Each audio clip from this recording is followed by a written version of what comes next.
네, 지금부터 여기 계신 모든 분들과 함께 오늘 포럼을 시작해 보겠습니다. 사회복지 안전망 강화를 위한 포럼을 위해 귀한 걸음으로 행사장에 와주시고 온라인으로 함께 해주신 모든 분들 진심으로 환영합니다. 바쁘신 일상 중에 함께 해주셔서 고맙습니다. 먼저 인사드리겠습니다. 저는 오늘 뜻깊은 포럼 행사의 진행을 맡은 구로구청 복지정책과 복지기획팀장 서혜경입니다. 반갑습니다.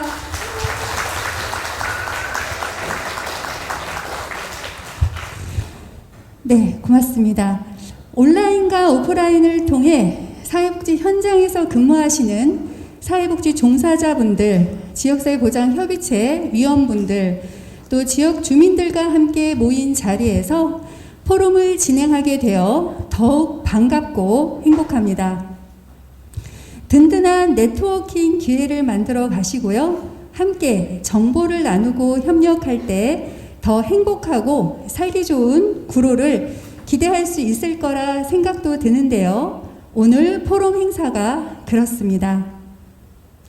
구로구가 주최하고 구로구 지역사회보장협의체와 구로희망복지재단이 주관하는 오늘 포럼은 소중한 자리입니다. 갑자기 찾아온 코로나19로 사회복지 서비스를 제공하는 현장 또한 많이 혼란스러웠습니다. 지난 2년간의 성찰을 통해서 더 나은 서비스 제공 체계를 마련하고자 학계, 민간 전문가, 현장에서 직접 겪은 분들과 약 2시간에 걸쳐서 포럼을 진행할 예정입니다. 오늘 진행 순서는 개회사, 축사, 강연, 발제, 토론, 질의응답 순으로 진행이 됩니다. 오늘 포럼은 구로구청 방송센터 공식 채널을 통해서 생중계되고 있으며 보다 많은 분들이 적극적인 의견을 개진할 수 있도록 유튜브 채널을 활짝 열어놓고 있습니다.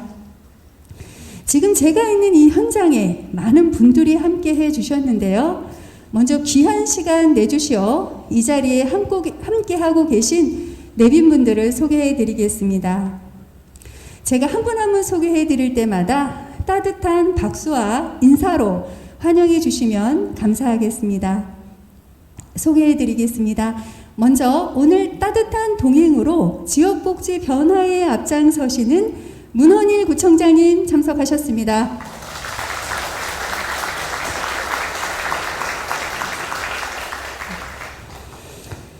네, 구민 곁으로 다가가는 구민중심 구로구의 곽윤희 의장님 참석하셨습니다.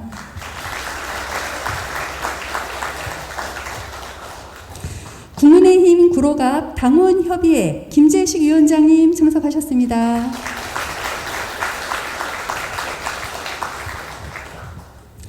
네, 시민과 함께하는 서울시의회 의원님 소개 시간입니다. 본 포럼의 개최를 축하하고 구로구 복지 발전을 응원해 주시기 위해서 오신 서울시의회 강석주 보건복지위원장님 함께해 주셨습니다.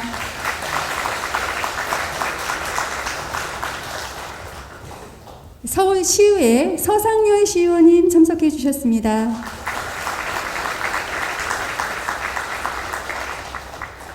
네, 감사합니다. 다음은 본 포럼을 주관하고 계획하신 구로구 지역사회보장 대표협의체 김봉화 민간위원장님을 소개해 드리겠습니다.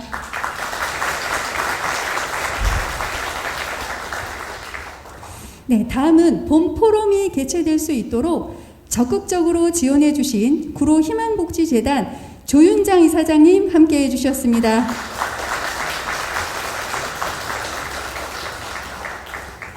네, 다음은 구로구의 사회복지 현장을 든든히 지켜주고 계신 사회복지 시설장님들, 사회복지 종사자분들, 그리고 구로구 지역사회보장협의체 위원님들 함께해 주셨습니다. 가장 큰 박수 부탁드립니다.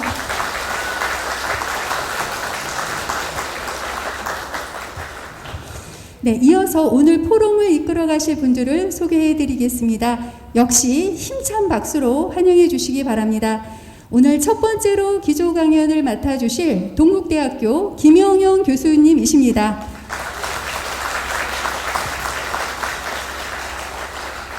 네, 감사합니다. 다음은 주제 발표를 해주실 두 분을 소개해드리겠습니다. 먼저 서울복지재단 서종효 박사님 함께해 주셨습니다.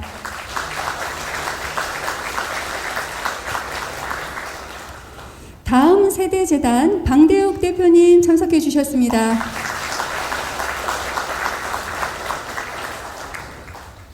네, 오늘 포럼에서 사회복지 현장의 목소리를 전해주실 두 분을 소개해드리겠습니다. 화원종합사회복지관 김용화 관장님 함께해 주셨습니다. 온수어르신복지관 남수용 과장님 참석해 주셨습니다. 네, 대단히 감사합니다. 본격적인 시작에 앞서 인사 말씀을 듣는 순서입니다. 먼저 문헌일 구청장님의 포럼 개막을 알리는 축하의 인사 말씀이 있겠습니다.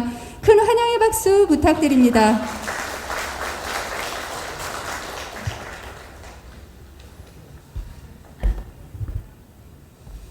네, 유튜브로 생방송을 되고 있기 때문에 사인을 해주시면 시작하도록 하겠습니다.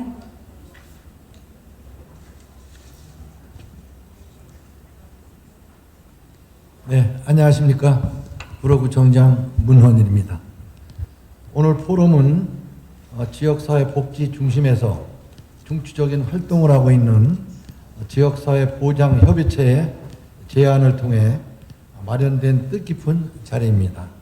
이 자리를 빌어 대표협의체 우리 김봉화 위원장님과 실무협의체 이호상 위원장님, 동지역사회보장협의체 우리 이상도 회장님과 실무분들과 열심히 운영해 가시는 분과장님들께 감사의 말씀을 드립니다. 또한 오늘 강연을 맡아주실 우리 김형용 교수님과 서종려 박사님, 방대욱 대표님께도 감사드립니다. 그리고 특별히 구로구 복지발전에 많은 관심을 가져주시는 서울시의회 우리 강석주 보건복지위원장님께도 깊은 감사의 말씀을 드립니다. 코로나로 인하여 많은 것이 변화되었으며 위드 코로나 시대에 도움이 필요한 이웃을 위해 구로구의 사회복지 안전망 강화 및 복지 현장이 나아가야 할 방향에 대한 이번 포럼이 실효성 있는 정책 및 사업 수립의 기초가 될 것이라 생각됩니다.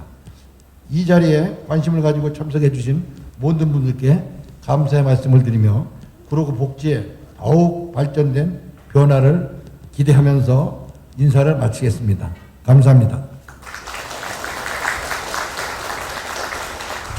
네, 구로구 복지 발전에 앞장서 주시는 문헌일 구청장님께 다시 한번 큰 박수 부탁드리겠습니다. 네, 다음은 본 포럼을 기획하고 주관해 주신 한영대학교 사회복지학과 교수시면서 구로구 지역사회보장 대표협의체 김봉화 민간위원장님의 포럼에 큰 의미를 담은 개회사가 있겠습니다. 큰 박수로 환영해 주시기 바랍니다.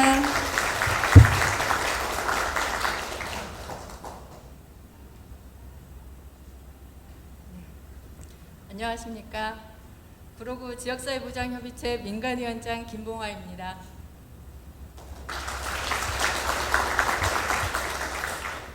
오늘 실시되는 이 2022 구로구 사회복지 포럼은 지역사회보장협의체 실무분과에서 제안된 사업입니다. 이 사업을 중심으로 여기에 구청과 또 구로 희망복지재단에서 적극적으로 협조해 주시고 협력해 주신 덕분으로 충분하게 이 자리에 오늘 진행을 할 수 있게 되었습니다. 진심으로 감사드립니다. 지난 2년 동안 우리 사회는 원치 않게도 코로나19라고 하는 19로 인해서 너나 없이 원치 않는 물리적인 사회적 거리 두기를 해야만 했습니다. 올해는 코로나19를 잘 이겨내고 사회복지 전 분야가 활발하게 움직였던 한 해였습니다. 이에 구로 지역사회보장협의체에서도 활발하게 많은 사업들이 있었습니다. 여기에 사회복지 현장에서 피부로 느끼고 필요하다고 생각되는 많은 사업들이 실무분과를 중심으로 해서 많은 논의가 있었습니다. 그로 인해서 실제 실행된 사업들이 여러 사업들이 있었습니다. 여기에서 크게 세 가지만을 여러분들께 소개해 올리도록 하겠습니다.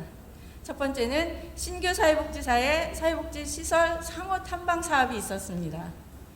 두 번째는 구로형 사회복지사 보수 교육이 있었습니다. 그리고 세 번째는 오늘 진행되는 2022 구로구 사회복지 포럼을 들 수 있습니다. 이는 실무분과에서 논의된 사항을 구로구청에서 신중하게 논의했고 이를 적극적으로 수용해준 결과입니다. 이 자리를 빌어서 문원일 구청장님께 감사드리고 사회복지 관련 공무원 여러분들, 공직자 여러분들 또 뿐만 아니라 협력해주신 지역의 모든 사회복지 기관의 사회부장 협의체 위원님들께 진심으로 감사드립니다. 자, 앞으로도 구로구 지역사회부장 협의체는 탄탄한 민관협력 체계를 구축해 나가겠습니다. 그로 인해서 지역사회 보호체계를 강화하는 데 기여하고 구청과 함께 민관을 협력해서 지역의 복지 문제를 논의하고 해결해 나가는 것에 앞장서도록 하겠습니다. 오늘 바쁘신 중에도 참석해서 자리를 빛내주신 여러 내외빈 여러분, 또 지역사회부장 협의체 많은 위원님들, 그리고 또 관심을 가져주시고 적극적으로 참여해주신 지역 주민 여러분 모두 진심으로 환영합니다. 지금부터 2022 구로구 사회복지 포럼을 개최하도록 하겠습니다. 감사합니다.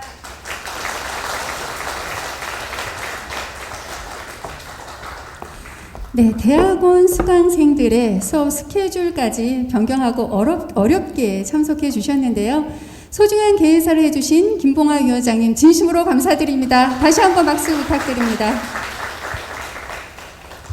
네, 다음은 구로 희망복지재단 조윤장 이사장님께서 여러분께 드리는 환영과 감사의 인사 말씀을 전해드리도록 하겠습니다. 따뜻한 박수 부탁드립니다.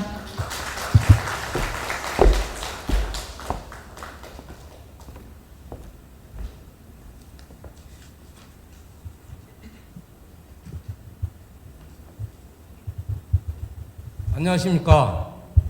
구로 희망복지재단 이사장 조윤장입니다. 조금 아까 나온 사진은 제가 한 20년 전 제 얼굴이고요. 지금 생긴 건 이렇게 생겼습니다. 좀 너무 딱딱한 것 같아서 제가 조금 말씀을 드렸습니다. 우선 이런 뜻깊은 자리에 복지재단이 함께하게 되어 대단히 영광으로 생각을 합니다.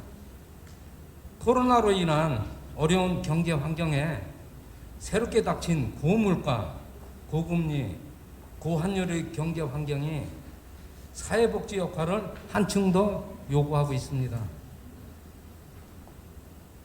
이에 이번 포럼에서 어려움에 처한 우리 이웃에게 위안과 희망을 줄 수 있는 실천 방안이 마련되었으면 하는 바람입니다. 앞으로도 지역사회의 복지 증진을 위해서 민관이 소통하고 협력할 수 있는 장이 계속 마련되기를 바라며 구로희망복지재단도 기여할 수 있도록 계속해서 노력해 나가겠습니다. 대단히 감사합니다.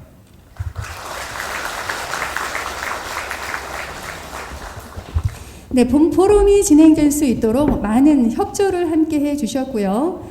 나눔으로 따뜻한 동행을 실천하고 계시는 조윤장 이사장님께 진심으로 감사드립니다. 네. 다음은 구로 구의 곽윤희 의장님의 축사가 있겠습니다. 뜨거운 박수 부탁드립니다.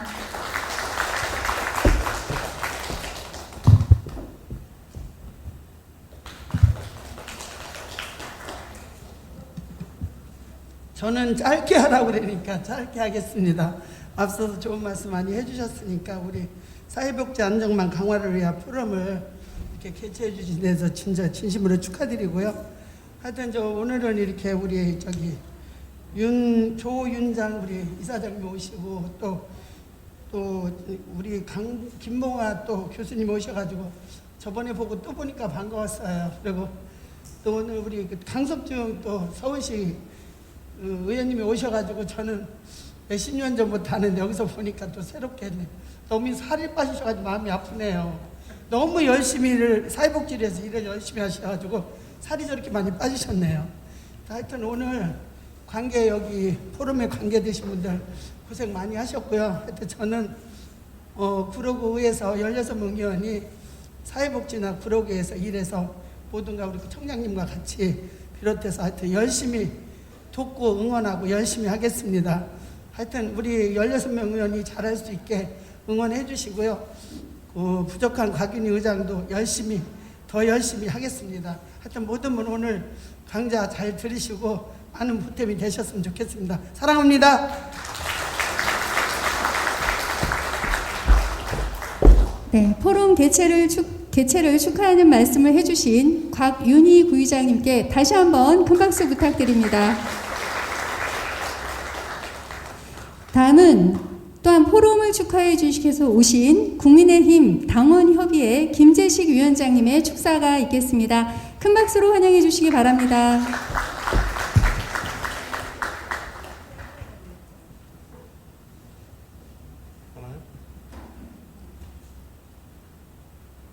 준비한다고.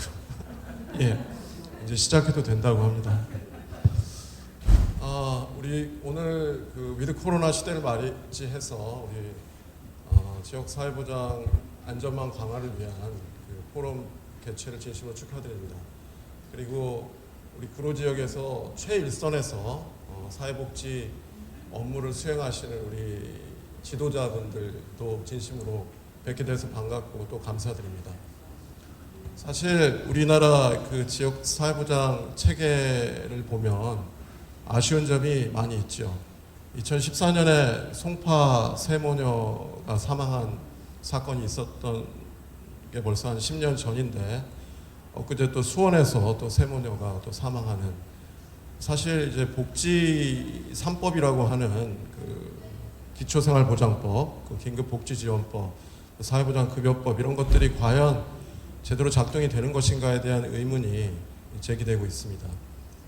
실제 주소지하고 이 전입신고가 이게 불일치한다는 이유로 복지 사각지대가 계속 생기고 있는 이 문제점이 10년 동안 해결이 안 된 이유가 무엇일지 저도 참 답답하기 이를 데 없는데요.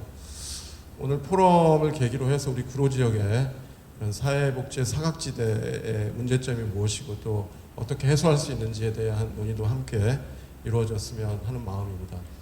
일단 4시 반에는 제가 듣기로 또 지역 사회보장 관련한 법정 계획이 이제 용역이 발표될 걸로 예정하고 있는 걸로 알고 있는데, 그것도 이제 앞으로 5년간의 우리 구로 지역의 지역 사회보장 전달 체계라든지 안전망 또 어떤 사업들을 해야 되는지에 관한 아주 중요한 시간인 것 같은데요.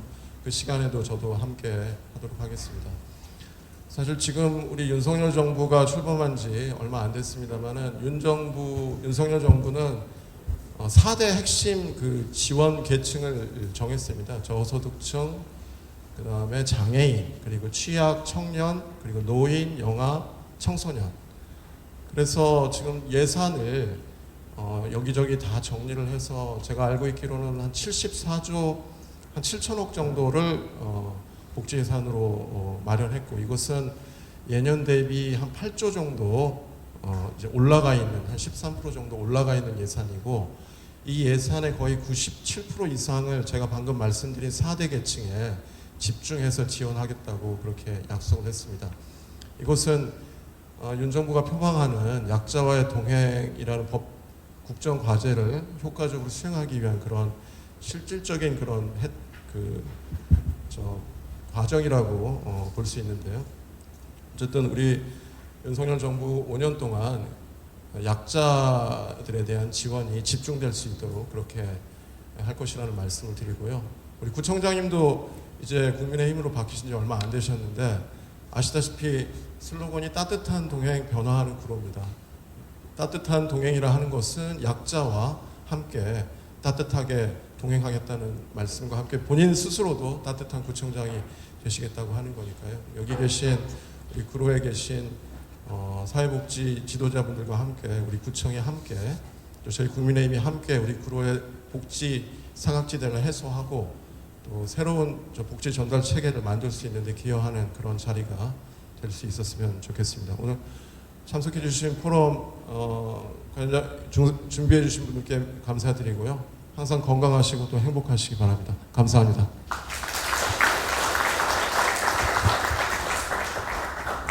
네, 축하의 말씀을 해주신 김재식 위원장님께 다시 한번 박수 부탁드립니다. 다음은 구로구의 복지 발전을 응원하시기 위해서 귀한 분이 오셨는데요. 서울시의회 강석주 보건복지위원장님께서 격려사를 해주시겠습니다.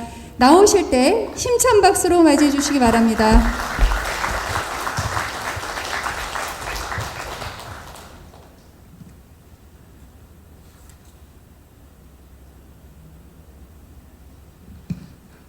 서울시의회 보건복지위원장 강석주 인사드리겠습니다. 방금 사회자로부터 소개를 받았지만 응원하러 왔습니다. 왜 응원하러 왔느냐? 우리 문헌일 구청장님 지난달에 잠깐 적이 있어서 했는데 복지에 대한 마인드가 굉장히 높으시고 저도 이제 30여 년 정도 이 복지 현장에 종사를 하다가 또 지방의회 기초의원도 조금 하고 학교에서 애들을 가르치다가 이번에 또 서울시의회 기회가 돼서 보건복지위원회 소속이 있었는데 또 열화와 같은 우리 복지 동지들이 응원을 해주셔서 초선으로 보건복지위원장이 됐습니다. 이 영광을 오늘 참석하신 여러분들과 함께 돌리겠습니다.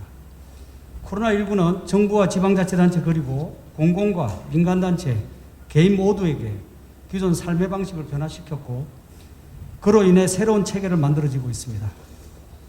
사회복지 현장에서도 분명 코로나19로 많은 어려움을 겪고 있음을 익히 알고 있습니다.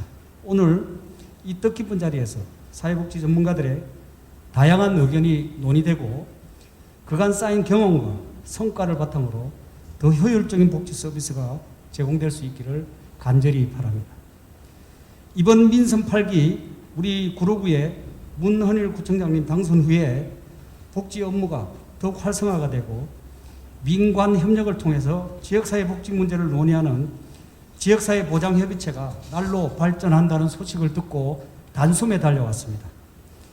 이어서 서울시의회 보건복지위원장으로서 복지 발전을 위해 노력하는 구로구를 비롯한 25개 자치구에 더 많은 애정과 관심을 가지고 함께 한다는 약속을 드리면서 오늘 이 행사에 축하의 가름하겠습니다. 감사합니다.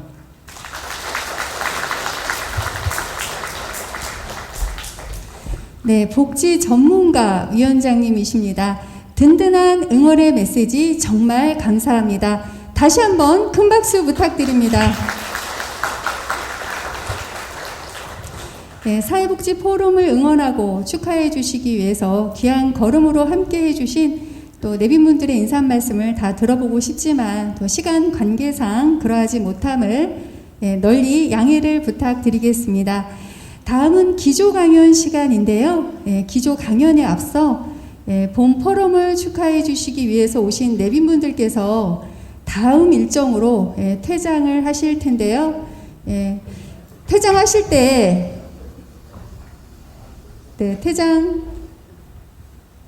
퇴장하실 때 내빈분들에게 따뜻한 박수를 부탁드릴 건데요. 다시 한번 큰 박수 부탁드립니다.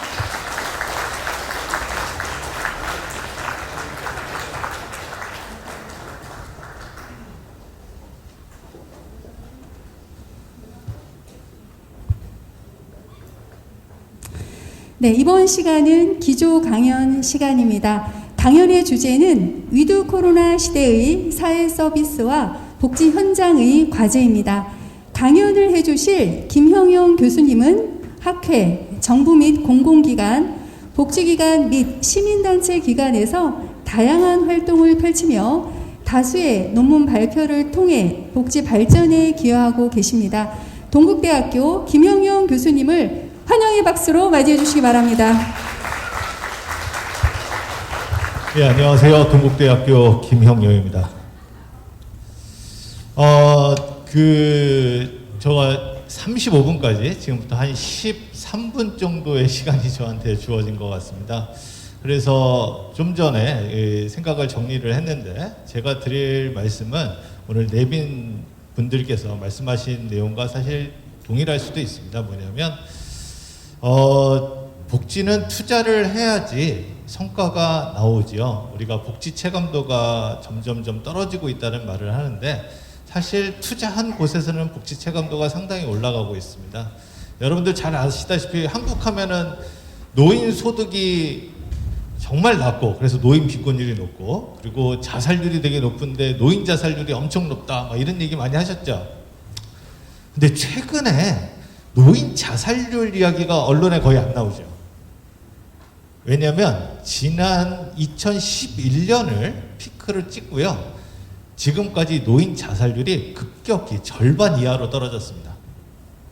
80대 이상 같은 경우에는 2011년 기준 한 10만 명당 120명 수준에서 지금 한 70명 뭐 이 정도로 떨어졌고요. 특히나 70대 노인 자살률이요. 80명, 87명 이랬는데 10만 명당 지금 30명대로 떨어졌습니다. 절반 이하로 떨어졌어요. 그 왜일 것 같으세요? 노인 소득이 늘어났다? 근데 노인 소득은 최근에 한 2, 3년 늘어났습니다. 왜냐면 노인 기초연금 등등이 이제 좀 30만 원 많이 늘어나고 하면서. 근데 아시다시피 노인 장기 요양 제도가 시작되면서부터입니다. 2008년도에 없고 사실상 장기 요양 수급은 2011년 이후부터 많이 늘어났거든요. 근데 장기 요양에 돈 얼마나 들어가시는지 아시나요? 1년에 거의 한 13조 원 정도 들어갑니다. 13조 원. 그래서 보험료랑 지자체 그리고 정부가 국고 보조로 하는 돈까지 치면은요. 투자가 있는 곳에는 분명한 성과가 있습니다. 서울에서는 노인 자살률이 압도적으로 많이 떨어져서 10만 명당 4명 수준으로 다른 구에 비해서 거의 10분의 1 수준의 구가 하나 있습니다. 어딘지는 밝히지 않았는데요. 거기가 그렇게 낮아진 이유도 사실은 하나입니다. 노인복지를 가장 잘했거든요. 지난 한 4, 5년간. 현금도 주고 뭐 서비스도 주고 등등. 투자를 하면 성과가 좋아집니다. 그래서 내빈 분들께 꼭 하시고 드리고자 싶었던 말은 여기 계시는 복지 현장에 계신 분들한테 투자 많이 하시면 복지 수준 향상, 주민들의 호응으로 분명히 이어질 거다. 이 얘기를 하고자 나왔는데 이 얘기를 하고자 벌써 한 3분이 허비가 됐습니다. 곧바로 이제 발표를 시작하도록 하겠습니다. 제가 드릴 말씀은 그 중에서도 사실 한 가지를 여러분들이 좀 명심해 주셨으면 좋겠어요. 아까 복지 사각지대 그리고 복지 빈곤 뭐 이런 얘기 많이 하시는데 아시다시피 사회보장 급여에서 공공부조의 책임은 전달 체계가 여기 구청에 있습니다. 선출직 기초단위의 책임이 지방정부의 책임으로 되어 있죠. 그래서 공무원 선생님들이 주로 하십니다. 사회보험은 이제 사회보험공단이 하겠죠. 여기 계시는 선생님들은 대부분 민간기관에서 많이 오신 협력 사무를 하시는 분들은 주로 서비스, 사회 서비스라고 하는 부분에 종사하고 계실 겁니다. 사회 서비스에 계신 분들은 뭐 적극적인 발굴 업무나 이런 것들이 책임이 주어지기는 하지만 개별적으로 서비스 영역들이 있죠. 그거 열심히 하시는 거라고 생각합니다. 그게 저는 이 코로나 시대에 되게 중요한 사회보장의 핵심 사무로 여러분들 많이 늘어났다는 것을 아실 것입니다. 그래서 저 이 얘기부터 할게요. 여러분들이 하시는 사회 서비스는 여기 공무원 선생님들이 하는 사회보장 급여의 공공부조와 마찬가지로 사회보장 기본법에 명시된 사회보장 급여로서 여러분들이 서비스를 하도록 위임받아 있고 그 역할을 하고 계십니다. 그런데 코로나 시대 때 어떤 일이 있었냐? 사회복지 사회서비스의 1세대 모델은 생활시설이었죠. 무위탁 노인이나 아동들 돌보는. 그런데 우리나라에 얼마나 많은 분들이 생활시설에 살고 계시는지 아시나요? 국민 100명당 1.4명입니다. 꽤 많은 거죠. 국민 100명당 1.4명. 대부분 사회복지 생활시설에 24명, 의료시설에 이제 47명, 7만 명, 그래서 100만 명당 우리 한 80만 명 정도, 70만 명에서 80만 명이라고 하니까 1.4명 정도가 되겠죠. 이분들이 집단 거주 생활에서 생활하고 계시는데 코로나 때 어떻게 되셨는지 아시죠? 우리나라 코로나 사망이 2022년 올해 3월까지요. 코로나로 사망하신 분들 중에 33%가 여기서 사망하셨어요. 우리나라 100명 중에 1.7명이 거주시설에 계시고요. 전체 코로나로 사망하신 분들의 33%가 여기서 돌아가셨습니다. 아니, 이게 보시면 대구 같은 경우에도 또 초기에 보면, 아니, 우리 복지의 대상자들이 이렇게 사망률이 높았다고? 여러분들이 아셔야 될 것 같고요. 그 이유는 아시다시피 저기는 대부분 여기 구로구청에서 또는 이런 지자체에서 책임지지 않는 어떤 돌봄 영역에 많이 계셨죠. 저기 위험하다 해가지고 대부분 이제 가족들이 돌보게 됐죠. 이제 집안에서 재가 돌봄 서비스들이 이제 늘어났습니다. 재가 돌봄 하면 어떤 문제가 생겼을까요? 코로나로 인해서 여성들이 직장을 그만두는, 애들을 돌봐야 되니까요. 돌봄 공복으로 인해서 이제 여성의 사회적 페널티가 상당히 드러났다. 이런 이야기도 많이 보셨을 것 같습니다. 반면에 재가 서비스 수요 엄청 늘어났습니다. 왜? 시설 가고 싶지 않았고 지역사회에서 돌봐야 된다는 이야기들이 좀 많이 있었죠.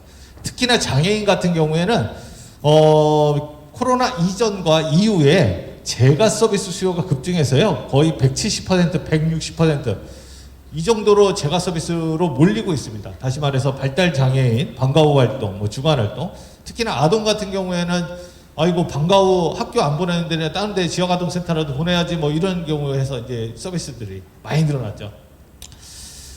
그런데 정말로 저희가 지금 오늘 벌써 시간이 이렇게 돼서 말씀드리는 이 재난 상황에서 이 역할을 누가 했나? 바로 여러분들이 하신 거죠. 복지에서 많이 늘었습니다. 근데 많이 는 부분은 여전히 소득보장 영역이고 지자체가 현금 많이 보내는 그런 데에 많이 늘은 거고요.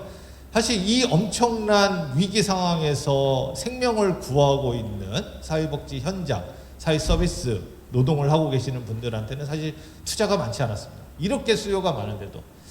근데 앞으로 초고령화 시대가 되겠죠? 아시다시피 우리나라가 압도적으로 노인 인구가 늘어나는 사회가 될 텐데 그렇게 되면은 어떡하지? 다 시설로 보낼 수도 없고 우리가 지역에서 어떻게 돌보지? 우리한테는 누가 투자하지? 이런 얘기입니다. 현 정부에서 사회 서비스 투자한다고 했습니다. 그런데 사회복지 현장에 대한 투자 이야기가 거의 없습니다. 사회복지 현장에 대해서는 데이터를 활용해서 스마트 복지 시설 업그레이드 한다 이런 이야기들이 좀 있거든요.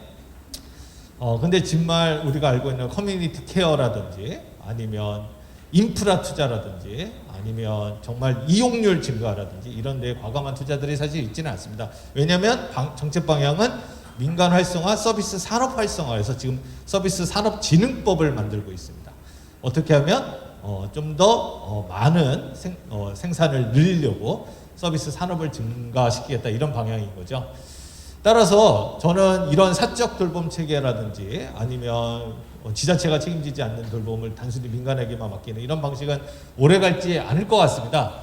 따라서 제가 드리고 싶은 말씀의 핵심은 이겁니다. 뭐냐면 누구나 이 구로구에 사시는 분들은 이제는 정말 구로구로부터 적정한 돌봄을 사회보장급여로서 받을 그런 권리를 가지고 계시는데요. 그래서 돈도 이 사회 서비스 영역에 좀 많이 늘어나고 있거든요.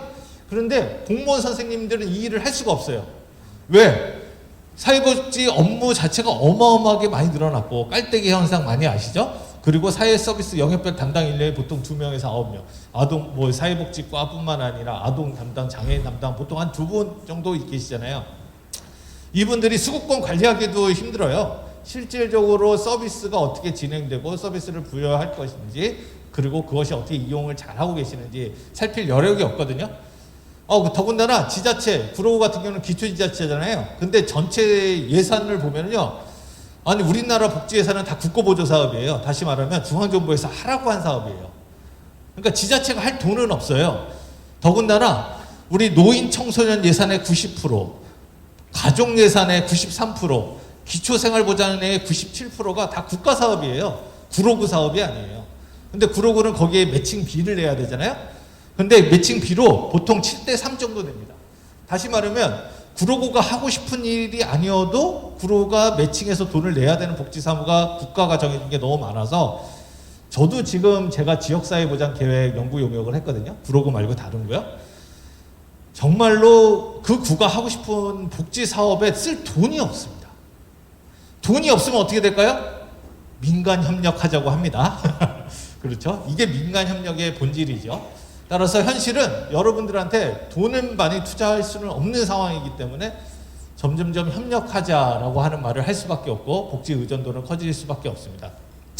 그래서 외국의 보통 유명한 서적들을 보더라도요, 사회정책의 기본 로직 중에 하나가 복지 영역의 비용을 줄이는 1번 옵션, 비영리 조직을 활용한다. 비영리 민간 조직을 활용한다. 이런 이야기들이 유명한 길버트 테렐 선생님들도 얘기했었던 거죠. 그래서 우리가 사실 너무나 처우도 좋지 않습니다. 민간 영역의 처우가 좋지도 않죠. 그래서 저는 많은 분들이 정말 기초지자체가 이거는 지방자치법에 따라서 주민복리에 관한 사무는 바로 기초지자체가 하기로 되어 있거든요. 따라서 기초지자체 사무임을 명확하게 하고 거기에 따른 투자를 좀 많이 해달라. 많이 하셔야 됩니다. 그 국가 사업만 하지 말고 여기 민간 복지기관들한테 많이 투자하지 않으면 그런 성과는 안 나옵니다. 복지 성과는 안 나옵니다. 그런 말씀을 드리고 싶었습니다. 물론 자치분권도 중요하지만 국가도 많이 투자를 해야겠죠. 그런 이야기들을 좀 써놨고요.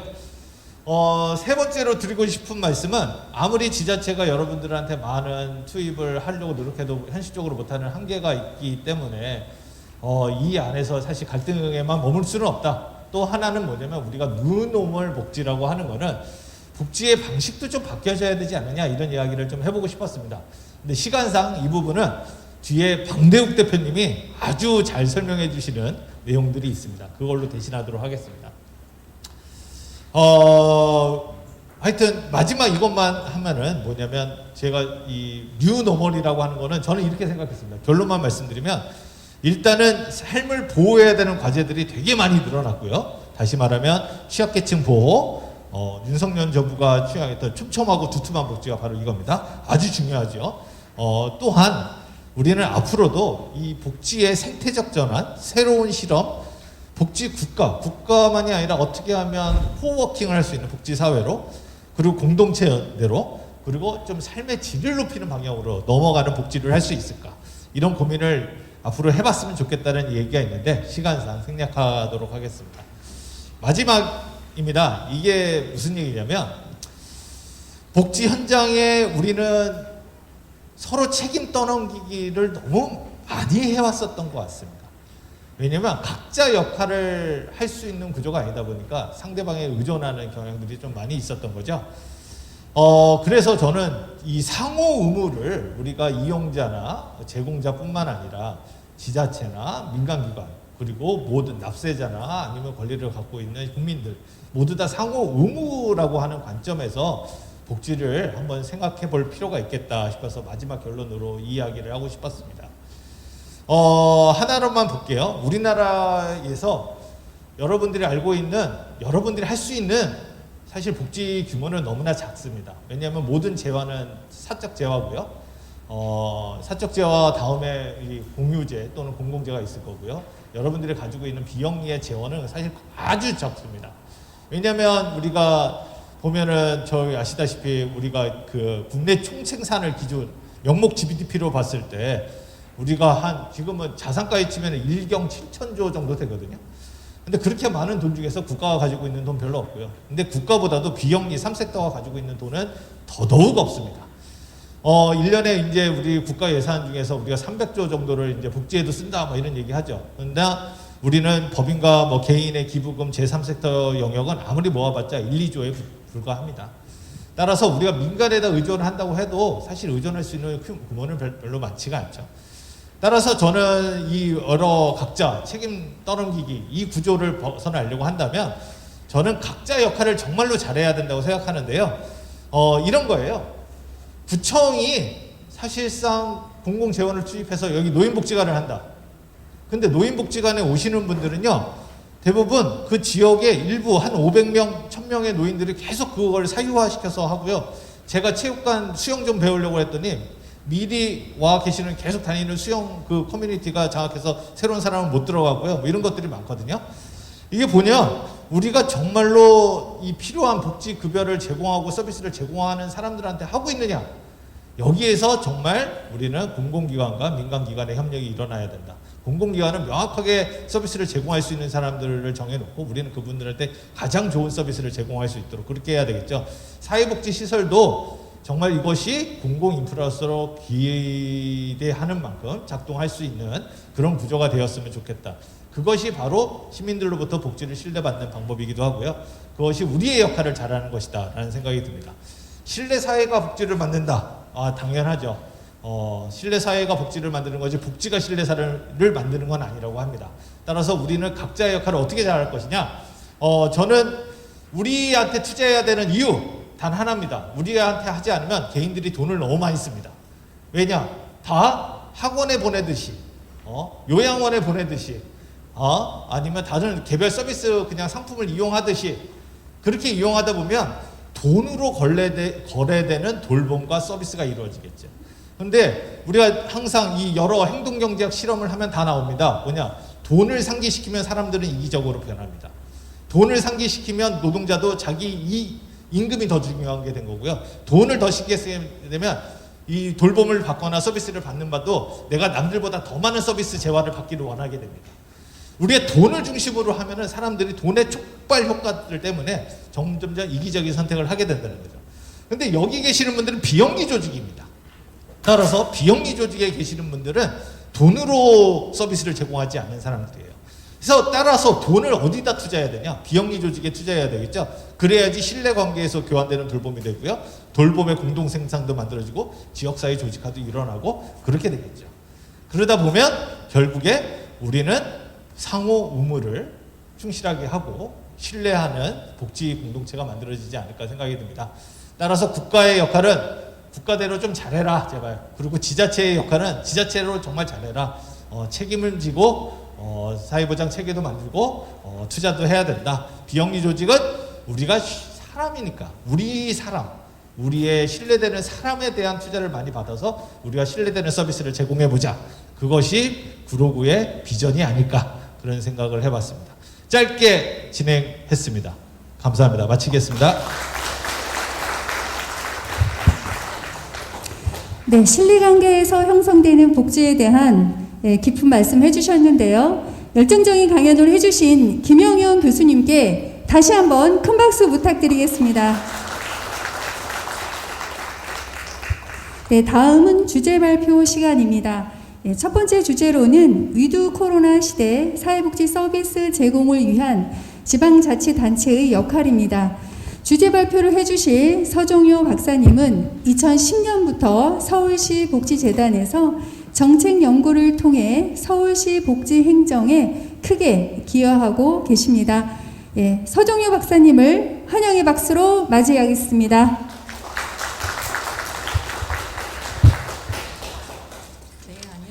서울시 복지재단의 서종여입니다. 위드 코로나 시대 구로의 사회복지 안정망 강화를 위한 포럼에 초대해 주셔서 감사합니다. 아마 2020년 코로나 바이러스 감염병 확산과 예방을 위한 사회적 거리두기, 외출 금지 등에 따른 서비스 중단과 축소로 발생한 지역사회 문제에 대응하는 지역사회 복지관의 그 실천 체계를 오늘 제가 발표를 드릴 예정이고요. 네, 본 내용은 작년 제가 2021년 삼정복지관을 대상으로 연구했던 주요 결과 내용 중에 하나로 보시면 될 것 같습니다. 그래서 오늘은 지역사회 복지관의 실천 경험 바탕으로 지방자치단체 역할을 제안하고자 합니다. 아마 아시다시피 2020년 2월에 코로나 심각 단계로 격상한 이후에 굉장히 장기간 지금 현재 코로나19가 지속되고 있고요.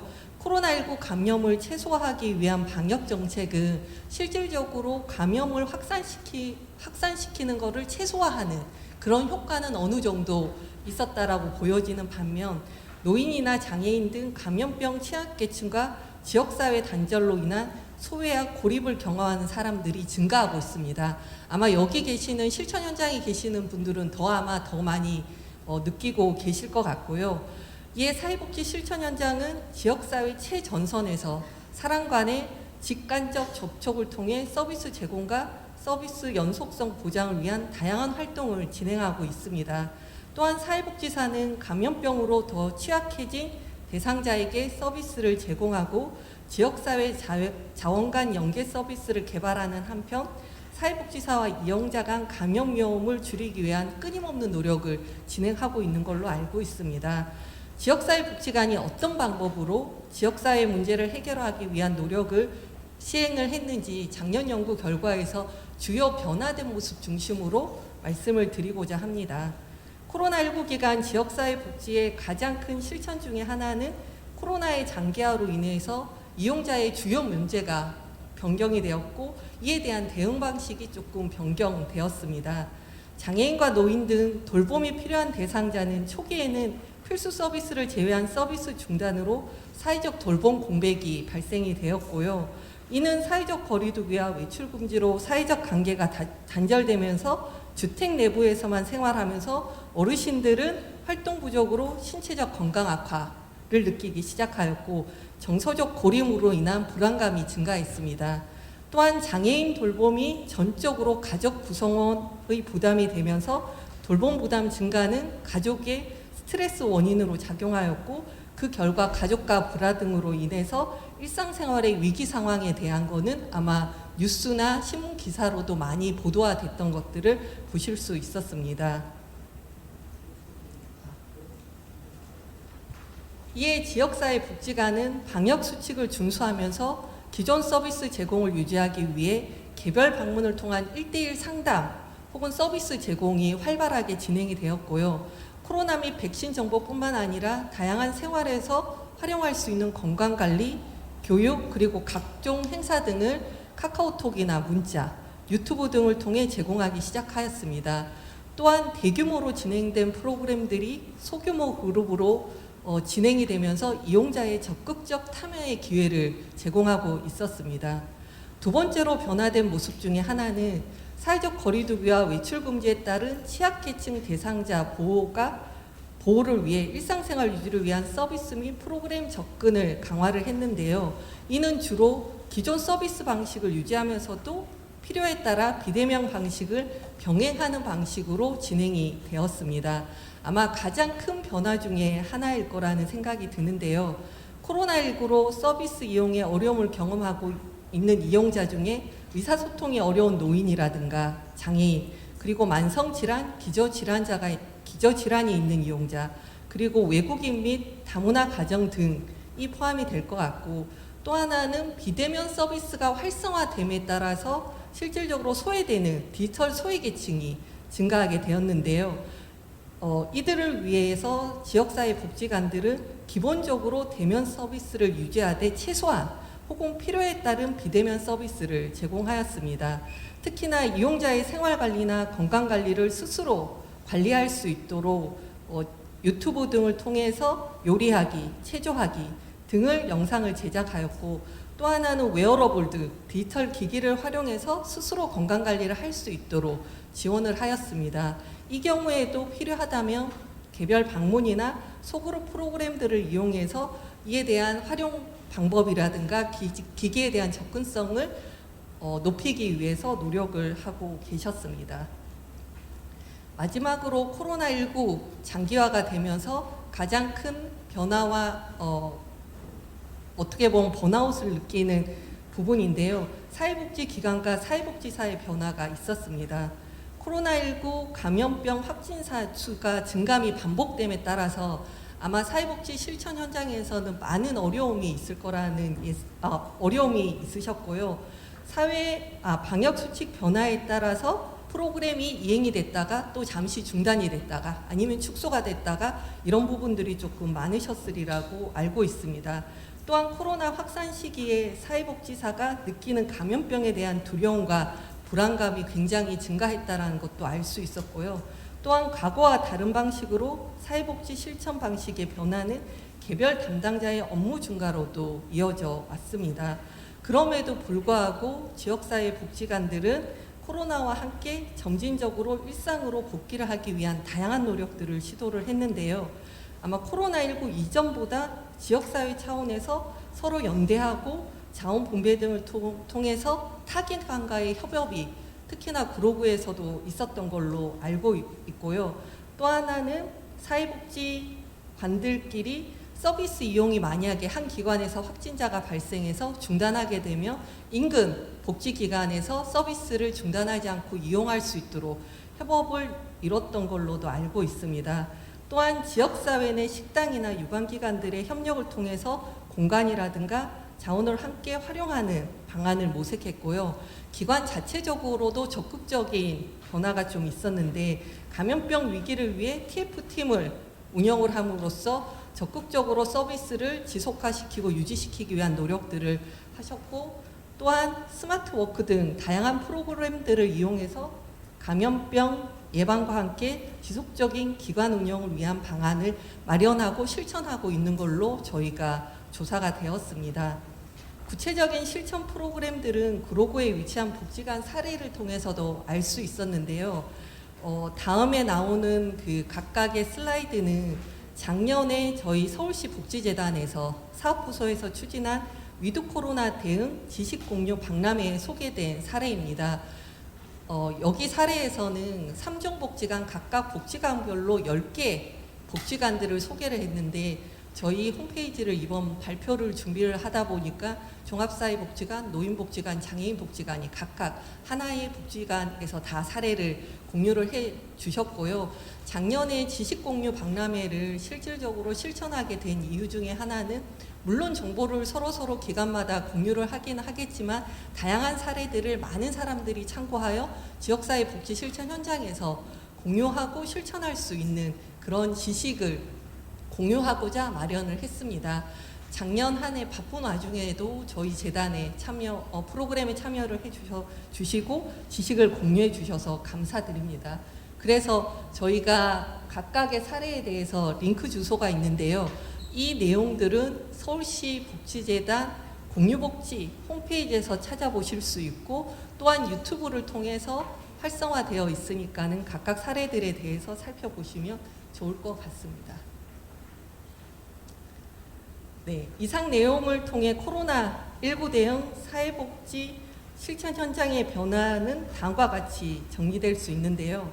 첫째로는 서비스 제공 방식이 코로나 초기에는 긴급돌봄 위주의 소극적 지원이 중심이었다면 최근에는 기관 이용자 특성에 따라 대면 서비스를 유지하면서 디지털 이용을 전환하는 방식이 있을 수 있고 한 부분으로는 적극적으로 디지털을 활용해 정보 공유라든가 소통의 장을 마련하고 있는 걸로 나타났습니다. 두 번째로는 프로그램 집단의 크기와 이용자의 개별성 고려 정도의 변화인데요. 초기에는 실질적으로 집단 프로그램을 전면 중단하는 사례가 늘었습니다. 이는 방역 수칙의 일환으로 인해 외출 금지와 그리고 사회적 거리두기의 일환으로 진행이 됐는데요. 최근에는 실질적으로 집단 프로그램을 소규모화하면서 진행을 하였고 사회복지시설 종사자들의 노력으로 개별 상담이나 개별 취약성 지원으로 전환하는 계기가 되었고 아마 대부분의 사회복지관, 노인복지관, 장애인복지관에서 이 부분을 주력해서 진행이 되고 있음을 알 수 있었습니다. 마지막으로는 지역사회 협력과 자원개발 대상 규모와 협력, 개발의 구체성 수준 변화를 볼 수 있었는데요. 초기에는 실질적으로 지역사회 협력이라든가 자원개발이 중단된 사례가 많았던 반면 최근에는 기관 간 협업이 강화되면서 특정 사람을 지원하는 목적으로 자원이 개발되기 시작했습니다. 예를 들어서 지역사회 내 식당을 이용해서 급식 서비스를 제공하는 방식이라든가 체육시설이라든가 문화시설을 이용해서 소규모 모임을 진행할 수 있도록 진행을 하는 것입니다. 이러한 변화들이 코로나19 기간 동안 한정적으로 진행이 되기보다는 저희의 연구를 통해서 살펴본 결과 실질적으로 이러한 서비스 실천 방법은 향후에도 지속화될 것 같고요. 이렇게 추측하는 이유 중에 하나는 물론 코로나19에 따른 서비스 제공 방식이라든가 실천 방식이 한계는 명확하게 있습니다. 반면 긍정적인 변화도 굉장히 많이 있는 걸로 저희가 연구 결과 알게 되었고요. 또 하나는 코로나19는 지나간다 하더라도 감염병이라는 이러한 부분들이 완전히 소멸되기는 어렵기 때문에 이와 같은 방법들이 점차적으로 일반화되지 않을까라는 생각이 듭니다. 마무리를 하자면 이 그림은 실질적으로 2020년 초기에 보건의료 쪽에서 나온 그래프이긴 합니다. 그럼에도 불구하고 보시면 1차적으로는 코로나19의 급증으로 인해서 실업이라든가 빈곤 등의 사회적 문제가 발생하고요. 2차적인 충격으로는 자원 배분의 한계로 인해서 다양한 사회적 문제가 생기는 거고 3차, 4차, 특히 4차의 그래프를 보시게 되면 지금 2년 8개월이라는 장기가 된 코로나 속에서 실질적으로 이와 관련된 종사자들의 번아웃이 이미 시작되기 시작했고 이용자들의 심리적, 정신적 그런 축적된 부분들에 대한 질환들이 점차적으로 늘어나고 있는 시점이라서 그로그에서 사회적 안전망을 체크하는 이 시점에서 이용자뿐만 아니라 종사자들의 번아웃에 대해서도 한 번 정도 생각을 해봐야 되지 않을까라는 생각이 들고요. 실질적으로 현재 취약해진 계층 지원을 위해 기관과 종사자들의 노력은 계속되고 있음을 알 수 있었고 특히나 주로 고민하는 부분 중에 하나가 첫 번째로는 감염병으로 인해 가장 취약한 사람 대상 위험 취약성을 최소화하기 위한 안전한 서비스에 대해서 끊임없이 고민을 하시고 있는 걸로 알고 있고요. 두 번째로는 개별화 서비스를 경험한 이 시기에 포스트 코로나라 하더라도 집단 서비스보다는 개별성 그리고 개별성에 취약한 지원들을 위해서 어떻게 하면은 이 부분을 강화할 수 있을까라는 부분을 끊임없이 고민을 하고 있는 걸로 알고 있고 세 번째로는 감염병 시기 공공 서비스 중단 축소 상황에서도 지역사회 지원 네트워크를 통해 서비스가 지속화될 수 있는 방안에 대해서 고민을 하고 있는 걸로 알고 있습니다. 그리고 마지막으로는 기관 종사자들의 안전과 보호 정책을 위해서 조금 더 정책적으로 확장될 필요가 있음을 아마 다 느끼고 계시지 않을까라는 생각이 듭니다. 이렇게 변화하는 사회복지 실천 현장이 아무리 변화한다 하더라도 정책이 같이 변화하지 않는다라면 한계가 있다라고 보여지는 거고요. 이러한 노력이 지속되기 위해서 지방자치단체에 대한 지원의 필요성을 조금 얘기를 드리고자 합니다. 먼저 대면 및 비대면 혼합과 이거를 지원하기 위한 정책 과제가 무엇인지를 조금 고민해 봐야 되는 시점이 되었다라고 보여집니다. 현재 개별복지관들은 이용자의 특성에 맞게끔 유연하게 대면 혹은 비대면 서비스를 혼용하고 사용하고 있음에도 불구하고 이 부분에 대한 다양성 인정이라든가 서비스 실적 관리 그리고 시설의 평가 등에 대해서는 현재 기준이 없고 모호하기 때문에 이러한 방법들에 대해서 적용할 수 있는 행정, 재정적인 지원 정책이 필요하다라고 보여지는 거고요. 또 하나는 대면 서비스에 필요한 필수 방역 장비라든가 비대면 서비스에 따른 디지털 환경 구축을 위한 장비 및 인력 지원을 어떻게 해야 되는지에 대한 행정, 재정적인 지원이 검토돼야 된다라고 보여집니다. 두 번째로는 집단 중심에서 개별 중심으로 전환되고 있는 이 차원에 대해서 복지관 재정 기준 재검토가 필요하고 사회복지관 사업계획 수립과 변경의 유연성이 존중이 돼야 된다라고 보여집니다. 특히나 집단 서비스가 개별 서비스화 되면서 더 많은 업무에 부담감이 생기는 거고 예전에는 한 번으로 끝나야 될 걸 3-4번 하게 됨으로써 여기에서 나올 수 있는 서비스의 실천 방법들은 다양하게 모색이 돼야 된다라고 보여집니다. 외부 강사를 활용한다던가 자원봉사자를 활용하는 방법 또한 예전과 다른 방식의 기관으로 오는 게 아니라 지금 외부로 나가는 부분이기 때문에 이 부분에 대한 재정 지원 기준은 바로 마련되진 않는다 하더라도 다양한 실천 방법을 통해 재정을 어떻게 하고 계획 수립을 하고 변경에 따른 이 부분은 뭐 보조금 관리법부터 시작해서 많은 법들이 검토돼야 되긴 하겠지만 서서히 이 부분에 대해서 검토가 필요할 것 같고요. 지역사회 협력과 자원개발의 구체화를 위한 지원 정책이 필요합니다. 코로나 시기에 가장 핵심적으로 변했던 것 중에 하나가 기관 간 협력 사업이었거든요. 예전 같으면 평가라든가 재정 보조금 지원에 대한 그 칸막이로 인해서 덜했던 부분들이 굉장히 활성화되었고 이 부분에 대해서 적극적으로 참여한 기관들도 많아진 걸로 알고 있습니다. 그러므로 위기 상황에는 긴급한 지원이 필요한 사람에 대한 지원 기금이라든가 지원 물품을 확보할 수 있는, 물론 좀 전에 김영영 교수님께서 말씀하셨지만 자치구 재정이 그렇게 넉넉한 상황은 아니라 하더라도 긴급하게 투입돼야 되는 기금 사업들에 대해서는 한 번 정도 검토가 이루어졌으면 하는 바람입니다. 마지막으로 감염병 대응 기관 종사자들을 위한 안전보호 정책입니다. 아마 이 부분은 크게 지금까지 행정 재정 쪽으로는 많이 다뤄지진 않았고 2020년 초기에 중앙정부에서 돌봄 종사자에 대한 지원 체계에 대한 발표는 했으나 구체적으로 이행되진 않았던 걸로 제가 기억이 되는데요. 그럼에도 불구하고 종사자들의 안전보호를 위한 별도의 구체적 가이드라인이 제시가 돼야 되는 거고 이 부분에 대해서는 조금 더 적극적으로 실천할 수 있는 방법이 제안이 돼야 된다라고 보여집니다. 시설 종사자의 인권을 최소화시키면서 종사자의 생명권도 감염병 시대에는 굉장히 중요한 화두이기 때문에 이 화두에 대해서는 모두 다 민관 같이 한번 생각을 해봐야 된다라고 생각이 듭니다. 구로구가 추진한 오늘 포럼을 계기로 코로나19 기간 동안 지역사회 복지관의 경험이라든가 지침들에 대해서 기록을 하고 향후 또 다른 위기에 대응할 수 있는 체계가 마련되는 계기가 되었으면 좋을 것 같습니다. 또한 민관이 오늘과 같이 좀 협력을 해서 실천 과정에서 나오는 행정, 재정적인 한계가 어떤 것들이 있고 이런 것들을 어떻게 지원해야 되는지를 다 함께 모여서 한번 고민을 해봄으로써 향후 이런 감염병 위기에 지역사회 체계가 탄탄해지면서 조금 더 지역 구민들이라든가 종사자들이 안전한 환경에서 이 시기를 슬기롭게 극복할 수 있지 않을까라는 생각이 듭니다. 이상 발표를 마치겠습니다. 감사합니다. 네, 코로나19 대응 지방자치단체의 역할에 대해서 소중한 주제 발표를 해주신 서정효 박사님께 다시 한번 큰 박수 부탁드리겠습니다.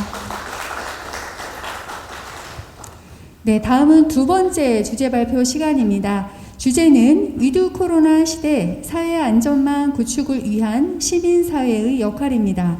주제 발표를 해주실 방대욱 대표님은 사회복지사 보수교육 강사로 오랫동안 활동하시고 비영리 생태계를 건강하게 만들기 위해 앞장서고 계십니다.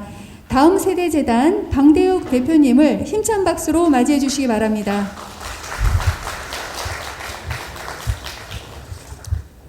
네, 반갑습니다. 이렇게 귀한 자리에 초대해 주셔서 감사드립니다. 저는 3시 5분까지 마치라고 원래 그래서 한 5분 남은 것 같습니다. 네. 5분 동안 제가 얘기를 다 할 수 있을지는 모르겠지만 준비한 내용을 좀 말씀드리도록 하겠습니다. 제가 그냥 첫 슬라이드에 그려놓은 내용을 딴 게 아니라 지금 이제 다행히 우리가 위드 코로나까지 이야기를 할 수 있게 돼서 너무나 다행이긴 하지만 2년 동안 그리고 건 3년 동안 우리 사회는 매우 아팠고 사회복지 현장에 종사하시는 분들은 그 아픔을 함께하기 위해서 정말 많은 노력들을 해 오신 것 같습니다. 그런데 우리가 이 또한 지나간다라는 위로를 통해서 사람들은 위로를 받기도 하지만 제 생각에는 그냥 스쳐 지나가면 좋겠지만 우리 사회에 많은 흔적과 상처를 남기고 떠날 것 같습니다. 그래서 오늘 이 자리에서 사실은 희망도 얘기해야 되고 미래도 얘기해야 되지만 우리의 현실을 좀 냉정하게 볼 필요가 있지 않을까 하는 생각을 해봅니다. 아까 우리 김영균 교수님께서 뉴노멀이라는 단어도 쓰셨지만 물론 다른 의미로 쓰셨겠지만 저는 이제 뉴노멀이라는 단어가 조금 마음에 안 듭니다, 솔직하게. 왜냐하면 뉴노멀이라는 뜻 자체가 새롭게 정상화되었다 뭐 이 정도의 느낌인데 저는 현재 우리가 살고 있는 사회가 앱노멀한 사회라고 생각합니다. 비정상의 사회에 살고 있고 여러분들 지금 사회복지에서 서비스하는 것도 사실은 정상적 서비스는 아니라고 저는 생각을 합니다. 그래서 우리는 비정상화된 사회를 어떻게 정상으로 만들어낼 것인가를 고민하는 게 지금의 더 큰 화두가 아닐까라는 생각을 해봅니다. 제가 코로나와 관련해서 코로나와 관련해서 그 읽은 책 중에 이 책이 참 좋았습니다. 혹시 여러분도 읽으시면 좋겠는데요. 포스트 코로나 사회라는 책인데 이 책의 서문의 내용이 참 좋았습니다. 이 서문은 제가 읽어봐 드리면요. 이미 알던 것이 지금 효과적으로 활용되는가는 다른 문제다. 감염병 전파가 사람과 집단을 불평등하게 가린다는 사실을 알았지만 코로나19 전파는 정신장애인 수용시설, 장기요양시설, 노동 조건이 열악한 콜센터 등 이른바 취약성을 파고들었다. 간호와 돌봄 노동을 통해 드러났던 극심한 젠더 불평등에 있어서도 나아진 것이 별로 없다. 이렇게 쓰고 있습니다. 사실 코로나19가 되고 우리 사회가 뭐 많은 사람이 더 힘들어졌지만 실제 우리가 맞이하고 있는 많이 안 넘겼군요. 예. 실제 우리가 맞이하고 있는 사회는 우리가 이미 알던 것이 더 어렵다는 사실을 그냥 확인하는 정도 수준이 아니었나 싶습니다. 그래서 우리가 이미 어렵고 더 많은 사회 정책과 보장이 있어야 된다는 거 알았지만 그걸 잘 실천하지 못했던 것이 지금 현재 아는 것과 실천하지 않은 것 사이에 간격이 지금 벌어지고 있는 걸 보지 않았나 하는 생각을 저는 해봅니다. 뭐 코로나 관련해서 사실은 수많은 것들이 우리 사회에 그냥 보여지게 됐죠. 노출되게 됐죠. 이거는 나중에 한번 참고로 보시면 될 것 같고요. 최근에 서울에서 굉장히 큰 비가 왔습니다. 제가 그 교육과 관련해서 이 곽재식 교수님이라는 분이 쓴 책을 재미있게 봤었는데 사실 그 비가 많이 오고 난 다음 날 이 책을 다시 꺼내 보게 됐습니다. 왜냐하면 저기 띠지 때문인데요. 여러분 띠지를 한번 보시면 뭐라고 되어 있냐면 북극이 다 녹기 전에 반지하 침수가 먼저 찾아온다 이렇게 되어 있습니다.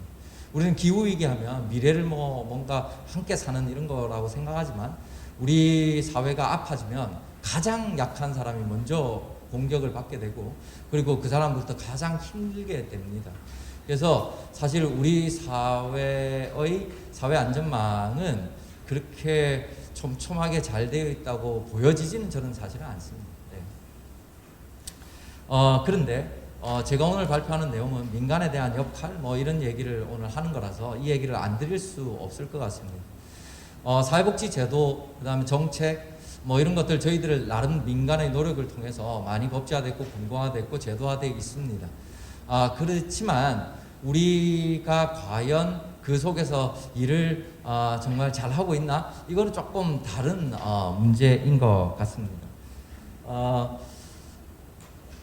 레디컬 헬프라는 책에서도 얘기를 하고 있는데 이게 뭐냐면 복지 서비스가 공공화되고 제도화되는 순간 우리는 과연 이거를 제대로 된 활동으로 이상으로 사실은 복지를 실천하고 있는 게 아니라 그냥 서비스를 제공하는 종사자처럼 일을 하고 있다는 거죠. 그래서 행정에서는 이걸 신공공경영이라고 이야기를 하는데 신공공경영은 공공의 영역에 경영의 기법들을 도입한다는 거거든요. 공공의 기법은 아주 명확합니다. 뭐냐면 투입 대비 산출량이 높거나 아니면 투입량을 고정시켜 놓은 상태에서 산출을 높이거나 아니면 산출이 고정되어 있다면 투입량을 줄이는 형태입니다. 그래서 여러분이 하고 있는 활동이 사실은 모든 게 투입으로 계산되고 숫자로 계산되는 이런 형태 그리고 공공이 오히려 민간을 사실은 조금 더 규제하고 혹은 관리 감독하는 형태 이런 형태가 많아지고 있는 것 같습니다. 시간이 더 있다면 드릴 말씀 많지만 예. 코로나 크래시라는 책에서도 이런 얘기를 합니다. 점점 국가의 기능과 시장의 기능이 커진다면 이거 예전에 우리가 걱정했던 국가 독점주의라는 게 생기는 거 아니야? 국가 독점 자본주의가 생기는 거 아니야? 뭐 이런 우려도 합니다. 그 내용을 사실은 우리 시카고의 라잔 교수가 이렇게 표현했거든요. 국가와 시장과 그리고 시민사회가 세 가지 꼭지점의 균형을 잘 이루었을 때 민주주의하고 그 다음에 공공성의 확보라는 건 좋아질 건데 이 꼭지점 자체가 잘 균형을 못 이루게 되면 힘들어진다 이런 표현을 하시거든요. 근데 저는 이제 어떻게 생각하냐면 코로나 되고 난 다음에 국가의 기능은 엄청 커졌다고 생각합니다. 예산도 커졌지만 국가에서 우리의 삶을 하나하나 다 관리 감독하잖아요. 예를 들어서 8시에 뭐 모이지 마 이러면 우리 못 모이고 그다음에 마스크 써 이러면 다 쓰고 사실 국가는 거의 우리를 최종적으로 지키는 형태에서 국가의 기능은 계속 커지고 있고요. 그리고 코로나와 관련된 가장 많은 정책들은 사실 시장을 살리는 정책으로 되어 있습니다. 시장의 힘은 점점 세지고 있죠. 반면 우리 시민사회, 특히나 여러분들이 활동하고 있는 민간 영역 같은 경우는 할 일은 정말 많아진 것 같습니다. 예전에는 그냥 시설에 오시는 분들을 위해서 서비스를 하면 됐었는데 이제는 시설에 오시지 못하기 때문에 그 서비스를 외부에 나가서 해야 되는 형태로 우리의 일은 훨씬 더 복잡해졌습니다. 훨씬 더 많아졌거든요. 할 일은 많아졌는데 그러면 우리의 요청과 요구를 할 말은 제대로 하고 있나? 저는 잘 모르겠습니다. 하고 계신지 잘 모르겠습니다. 왜냐하면 아까 우리 김영 교수님도 말씀하셨고 그 다음에 우리 박사님도 말씀하셨는데 우리가 항상 서비스 안전망 이런 게 이야기할 때 무슨 취약계층 아니면 서비스 대상자에 대한 얘기는 많이 하지만 서비스 전달을 하고 있는 사람에 대한 얘기, 복지기관에 대한 충분한 지원, 우리의 삶에 그걸 서비스하고 있는 사람들을 보살피는 것들은 잘 안 돼 있는 것 같은데요. 그래서 어떻게 하면 우리 종사자들이 조금 더 행복해지고 종사자들이 좀 더 안전한 환경에서 서비스를 할 수 있을지에 대한 진지한 고민들을 사실은 할 필요가 있다. 그래서 할 일은 많아졌는데 할 말은 못하고 있는 이런 상황을 우리는 조금 개선해야 되는 거 아니냐 뭐 이런 생각을 해봅니다. 점점 복지행정은 제 생각에는 되게 관료화되고 있는 것 같습니다. 우리가 가버넌스 구조를 만들었다고 하지만 사실 오늘도 보면 민간에서는 남아있지만 공공에서는 축사하고 떠나십니다. 이게 사실은 우리의 가버넌스 구조를 그대로 보여주고 있는 거죠. 이게 민간협의체에서 운영하는 일인데 민간의 대표들은 앉아있고 공공의 대표들은 나간다는 사실 자체가 얼마나 가버넌스 구조가 많이 망가져 있는지를 우리는 알 수 있습니다.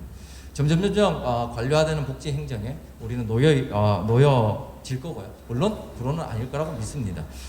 그리고 두 번째, 그에 따라서 우리 복지 현장에서는 어떻게 하면 성과를 낼 건가 하는 성과내기에 급급한 복지 경영을 해나갈 가능성이 높아졌습니다. 그리고 우리를 좌지우지하는 복지 자본도 있죠. 다 좋은데 사실 이 환경 속에서 가장 고통받고 가장 힘든 사람들은 일선에서 복지 서비스를 전달하는 우리 복지사 선생님들이십니다. 그렇기 때문에 우리들은 어떻게 다시 정신을 차리고 이 상황을 조금 냉정하게 바라볼 것인가를 고민해야 될 것 같습니다. 그래서 저는 크게 세 가지 얘기를 좀 드리고 싶은데 이 첫 번째는 우리가 하고 있는 건 사실은 숫자를 만들어내는 일도 아니고 우리는 사회복지에 함께 사는 사회복지의 가치를 만들어내는 사실은 굉장히 중요한 일을 하고 있는 사람들입니다. 그래서 우리가 과연 이 일을 왜 하는지에 대한 본질을 좀 현장에서부터 깊이 있게 생각하는 것이 먼저 돼야 될 것 같습니다. 왜 이 일을 하시는가요? 이게 대한 진지한 성찰과 고민이 있는 건강한 사회복지 현장이 돼야 된다고 저는 생각을 합니다. 두 번째는 우리는 다시 학습하고 새로운 시도를 해야 될 것 같습니다. 왜냐하면 우리가 마주하고 있는 사회 문제는 이제까지 만났던 사회 문제하고 전혀 다른 양상으로 다가오거든요. 그래서 우리는 새로운 시도를 해봐야 되는데 새로운 시도에는 항상 실패라는 게 따르게 돼 있습니다. 그런데 사실 우리는 실패를 전제해서 사업을 전혀 할 수가 없는 구조 속에서 살고 있습니다. 이제 그러다 보니까 예전에 했던 방식을 반복하는 경우가 많은데 그러고 해서는 새롭게 가감하게 새롭게 시도하는 것들이 많아졌으면 좋겠고 그러기 위해서는 우리 스스로 이 사회를 좀 잘 볼 수 있는 학습 능력 이런 것들을 좀 길러가면서 복지 현장이 대비를 좀 해야 될 것 같습니다. 그리고 마지막에는 이거는 이제 용기가 좀 필요한 건데요. 아닌 건 아니다라고 이야기할 수 있고 그다음에 이건 아니다라고 이야기할 수 있는 복지 현장에 행동하는 용기가 좀 필요한 것 같습니다. 왜냐하면 사회복지를 하다 보면 우리는 좋은 일을 하고 있는 사람이라는 프레임에 갇혀가지고 할 말을 못하는 경우도 꽤 많은 것 같습니다. 그래서 어떻게 하면 우리가 우리 얘기를 잘 전달하고 아닌 것 같은 경우 아니다라고 이야기할 수 있는 용기 있는 행동을 할 수 있을지에 대한 부분도 좀 고민하시면 좋겠다. 이렇게 세 가지 말씀을 드리면서 제 발표를 마치겠습니다. 고맙습니다.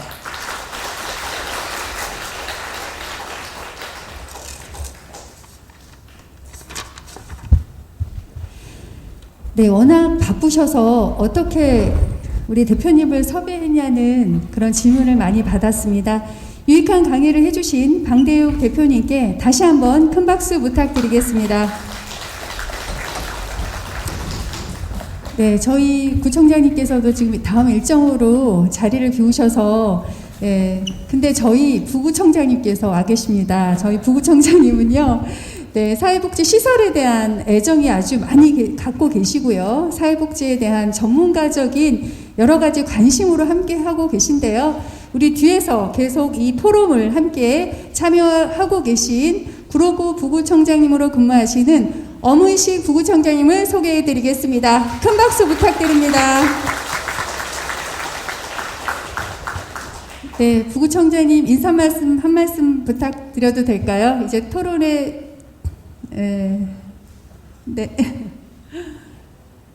네, 잠시 부구청장님을 잠시 앞으로 모셔서 인사 말씀 잠시 들어보겠습니다. 네, 앞으로 환영해 주시기 바랍니다.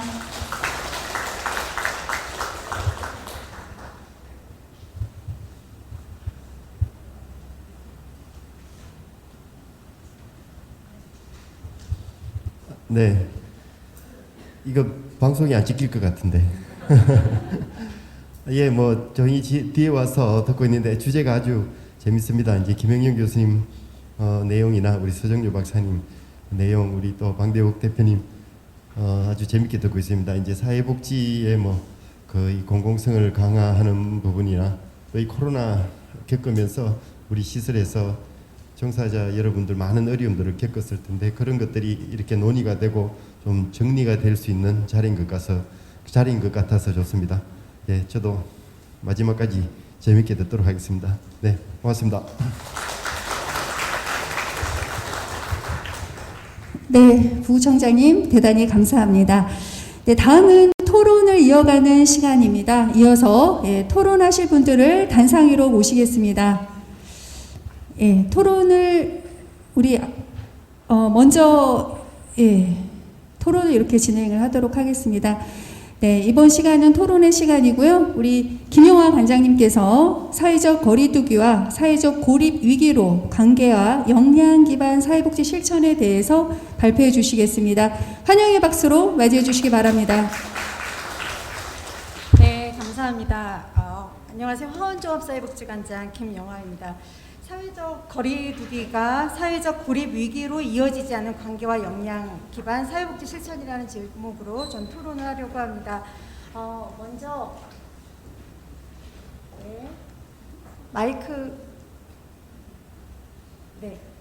먼저 팬데믹 시기에 사회복지관이 새롭게 또 중요하게 인식하게 된 구로구 복지 아젠다를 좀 정리해봤습니다.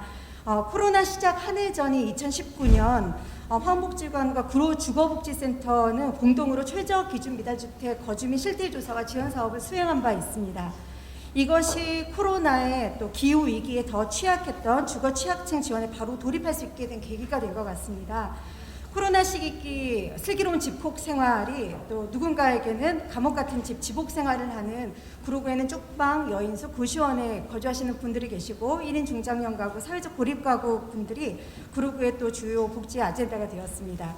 또 구로는 우리나라 대표적인 외국인 밀집 지역이고 중국인 비율이 또 90% 이상 되죠. 그래서 코로나 처음 시작했을 때 그 명칭에 중국 특정 지역 명칭이 붙으면서 구로구의 그 외국인 혐오, 차별이 사회통합의 저의 요소가 되지 않을까 굉장히 고민했던 기억이 납니다.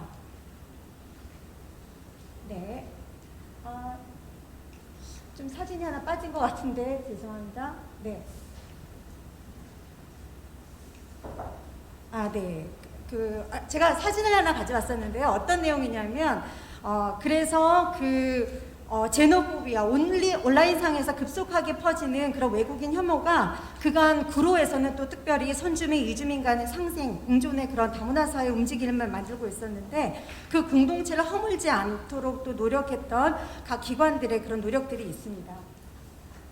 네, 그러면 이어서 사회복지관 종사자 관점에서 우리 지역의 또 코로나 대응의 보호 요인과 위험 요인을 좀 정리해 봤습니다.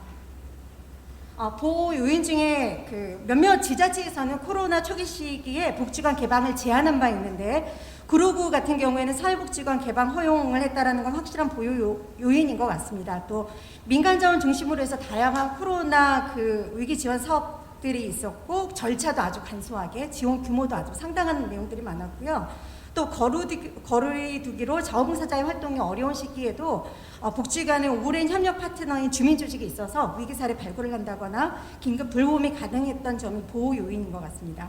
위험 요인으로는 공공시설과 주민공간의 미개방입니다. 취약한 주민이 폭염과 감염 위험에서 벗어나서 안전하게 교류, 소통할 수 있는 공간이 필요했습니다. 또 공공의 코로나 관련 행정 업무 집중으로 인해서 그 외 여러 가지 복지 업무나 통합 사례 관리, 민관 협력이 위축되었다는 부분이 있었고요. 또 취약 외국인에 대한 공적 지원은 거의 없었다라는 거. 그래서 구로구의 경우에는 그 역할을 민간 기관이 계속 떠나야 된다라는 그런 부담이 있었습니다. 또 앞서 구로구 지도에서 보셨던 것처럼 복지시설의 지리적 편중 요소가 저희 구로구의 또 하나의 위험 요소입니다. 그래서 신규 사례가 코로나 시기에 더 많아졌지만 네, 그 먼 거리로 인해서 사회복지 종사자들의 업무가 매우 가중되었던 부분이 있습니다. 네, 그 2021년 박사님의 연구 시점이랑 또 지금 현재 상황은 사실 좀 많이 달라졌습니다. 그래서 사회복지관 같은 경우에는 거의 코로나 이전에 80-90% 정도로 회복이 된 것 같습니다. 그런데 우리가 원하는 게 코로나 이전 상태로 회복인가요? 네, 코로나 이전에는 지역복지 수준이 그럭저럭 괜찮았나 생각해보면 그전에도 약공급화, 복지 사각지대 문제들이 있었고 그래서 코로나 이전으로 돌아가는 것은 우리의 목표가 아니라 새로운 사회복지의 목표, 지역복지의 목표가 비전이 필요하다고 생각합니다. 네, 그래서 코로나 시기에 사회복지 시설이 지금 앞서 정리해 주셨던 내용들을 보면서 대응 과정에서 나타났던 한계와 과제를 확인하고 또 대비하는 게 우리에게 필요하지 않을까 도움이 될 것 같습니다. 예를 들면 디지털 활용에서 접촉 수준을 높였다는 평가가 있었지만 그 과정 안에서 스마트 기기를 아예 미소유한 분들, 외국인, 장애인, 노인들은 디지털 활용 자체가 어려운 분들이어서 이분들에 대한 접근성의 과제를 풀어야 할 것 같습니다. 그리고 비대면 서비스 개발과 동시에 거리두기가 단절, 고립으로 이어지지 않도록 다양한 대면 접촉 방식에 대한 고민, 개발 고민이 있어야 될 것 같습니다. 네, 그럼에도 불구하고 코로나 기간 중 사회복지사 인력으로 절대 해결할 수 없는 증가하는 복지 수요가 저희에게 한계로 다가왔습니다. 또한 복지 서비스 제공으로 해결되지 않는 문제들, 도움받는 주민의 자존감 문제, 삶의 변화 의지, 행복감, 사회 구성원으로서의 소속감 등의 이제 문제가 있습니다. 그래서 이런 한계들을 주민이 지역 문제 해결의 주체로 나서니 극복된 사례들이 또 구로에는 있습니다. 주민이 함께 찾아가니 현관문과 마음의 문을 열어주시기도 하셨고 직원과 주민이 팀을 이뤄서 감염의 위험도 있었지만 그래도 정기적으로 위기 지원 서비스를 홍보하고 고립가구를 발굴하고 또 서로 돌봄 방식의 사회복지를 실천했던 사례입니다. 그래서 그 성과로 저는 주민들의 이런 답변이 성과라고 생각합니다. 나는 어려운 일을 당할 때 도움을 청할 수 있는 사람이 있다라는 질문에 예스라고 답변을 하시게 됐고 주말에 만날 사람, 갈 곳이 생기고 또 위기 지원 대상에서 지역복지 활동에 참여자가 된 그런 변화가 생겼습니다. 앞서 김용룡 교수님이 신뢰관계에서 교환되는 돌봄에 대한 사례가 되지 않을까 또 서정윤 박사님이 언급하셨던 것 중에 코로나 시기에 개별 중심의 서비스 전환에 따라서 업무량이 많아지고 인력 수급에 과제가 생겼다는 것에 대한 어떤 좋은 대안이 될 수 있을 것 같습니다. 구로구 지역사회 혁신계획의 일환으로 3년차 지금 진행하고 있는 복지 워킹그룹의 구로형 돌봄 사업입니다. 이 사업의 시작은 구로 공익단체 협의회에 참여하는 복지, 보건, 사회적, 경제 영역의 기관들이 복지 의제를 발굴하고 커뮤니티 케어 스터디를 하면서 시작이 되었는데요. 그 돌봄의 주제가 주민의 주체성, 행복, 존엄보다는 서비스 비용, 효율, 품질에 치중되는 것, 그리고 복지 서비스가 산업화되는 것에 대한 어떤 반성과 우려가 있었습니다. 그래서 용역 서비스 계약, 거래 관계로 사람을 소외시키지 않으면서도 또 돌봄 SOS 센터나 장기 요양 서비스 제공 기관의 주민이 돌봄 노동자로서만 고용되는 그런 형태로 돌봄을 주고받는 게 아니라 자연스러운 이웃관계로 돕는 커뮤니티 케어를 꿈꾸다가 민관 협력으로 2021년 주민활동가 양성을 또 시작하기도 했습니다. 이 부분은 2022년도 3년차에 계획한 구로형 돌봄 사업의 이제 체계입니다. 주민 돌봄 활동가들이 서울시 돌봄 SOS 센터 서비스 사각지대에 있는 위기 가정을 적시에 발굴하고 지원하게 된 그런 다행스러운 사례들이 많아지고 있습니다. 그런데 서울시의 지역사회 혁신계획 사업이 23년부터 이제 중단된다는 소식에 지금 구로형 돌봄 모델 구축 과정에 좀 숙제가 생겼습니다. 그렇지만 정책이 변화된다고 하더라도 옳다고 여겨지는 이 방식을 유지할 수 있도록 그 대안을 민과 관이 함께 찾아내면 좋겠습니다. 박사님이 지자체 역할 제안하셨던 것 중에 비대면 대면 서비스 지침에 대한 다양성 인정, 또 실적 관리 평가 등의 인정을 위해서 기준 서식의 변경 이런 걸 말씀하셨는데 저는 그것이 자치 복지시설에 또 다른 행정 부담이 되지 않기를, 또 현장이 직접 실천할 시간을 희생하는 그런 상황이 되지 않기를 바라면서 향후 코로나와 같은 유사한 위기가 생길 때 구로구의 촘촘한 사회복지 안전망을 위해서 공간, 사람들이 준비되기를 제안합니다. 복지 서비스의 접근성 편차를 해결할 공간, 그리고 그 공간을 운영 유지할 수 있는 주민의 주체적인 역량, 조직화 지원이 필요합니다. 그 공간에서 지역 복지를 위해서 주민들이 소통하고 또 외국인이건 장애인이건 한부모 가정 자녀건 신규 전입자 누구든 환대받는 그런 공동체 공간이 만들어지고 또 소그룹으로 연결되기를 원하는 욕구를 안전하게 충족시키는 그런 공간이 되었으면 좋겠습니다. 그리고 민관 지역복지 실행의 파트너 실행자로서 주민을 존중하면서 그분들이 활동할 수 있는 지원을 요청합니다. 공익형 일자리를 조금 더 자영하고 시설 현장 수요에 맞게 인력 파견을 해주시면 좋겠고, 또 무엇보다 주민의 공익 활동에 대한 가치를 인정하고 보상의 근거가 좀 마련이 되었으면 좋겠습니다. 네, 마지막으로 방대욱 대표님 발표 중에서 행정과 경영, 자본을 따라가기 바쁜 사회복지사들, 또 본질과 학습과 행동하는 용기에 대해서 말씀하실 때 좀 사회복지사로 시설장으로 또 성찰하면서 반성하는 그런 부분이 있었는데요. 네, 맞습니다. 저희는 취약 집단의 삶의 변화와 주민 행복을 위한 복지를 이렇게 실험하기 위한 어떤 그런 용기를 내보고 싶다가도 3년 단위의 시설 평가나 5년 단위의 기관 위탁 심사 앞에서 좀 작아지고 주저하다가 막히는 일들이 종종 있습니다.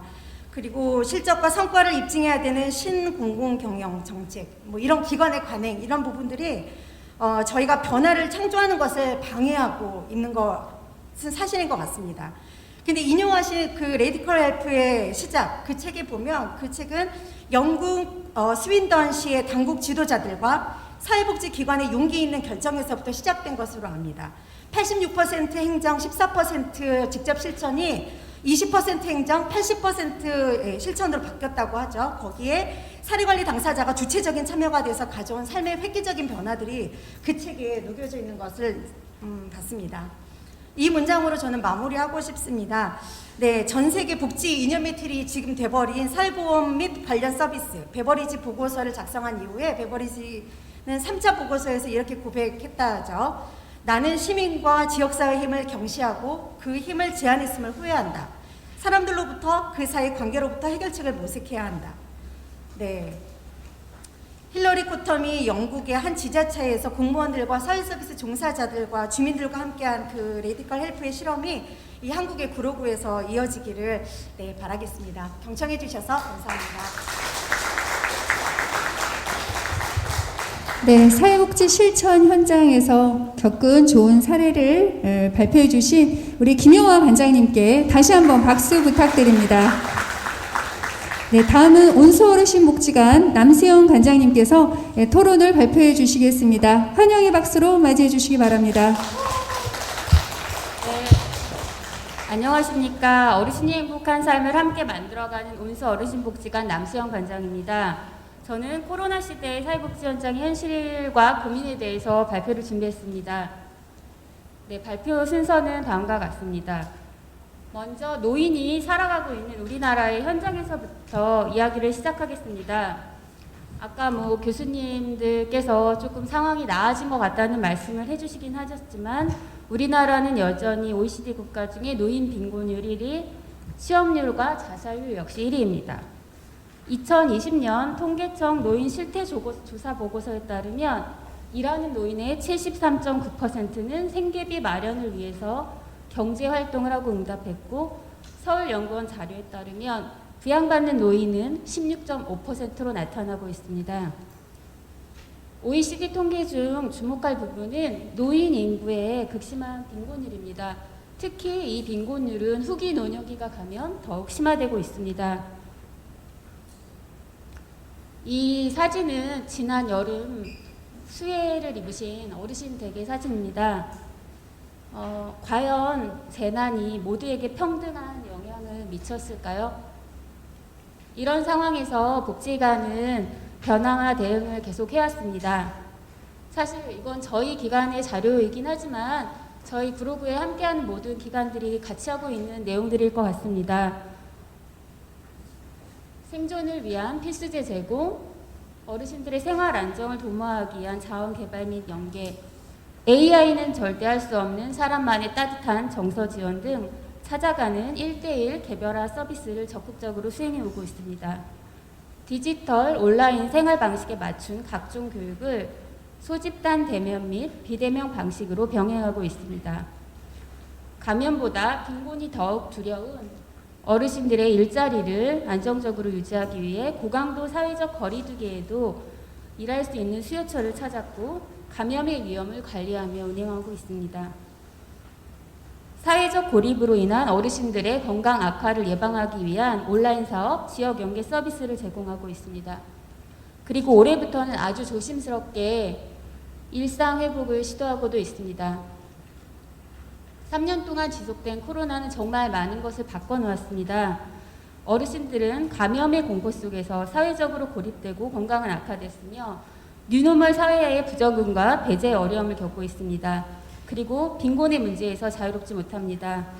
사회복지시설은 부족한 예산 상황에서 감염 예방 시스템도 디지털 환경 구축도 요원하기만 하며 코로나로 인해 축소되고 단절된 자원봉사, 후원 등 약해진 지역 네트워크의 영향으로 자원 부족에 시달리고 있습니다. 사회복지사들은 감염의 위험 속에서 디지털 역량 강화에 대한 요구, 운영 방식의 변화에 따른 가중된 업무를 수행하고 있습니다. 그리고 이런 모든 변화에서 사회복지사의 역할은 과연 무엇인가 하는 본질적인 물음에 직면하고 있습니다. 따뜻한 동행, 변화하는 구로를 꿈꾸며 앞으로의 과제와 대안을 고민해 보았습니다. 첫 번째는 구민이 보다 안전한 더불어 숲 만들기입니다. 코로나 팬데믹을 겪으며 우리는 각자의 자리에서 최선을 다했습니다. 그렇지만 주민, 사회복지시설, 행정이 함께하는 지역사회 안전망을 만들려는 노력은 다소 부족했다고 생각합니다.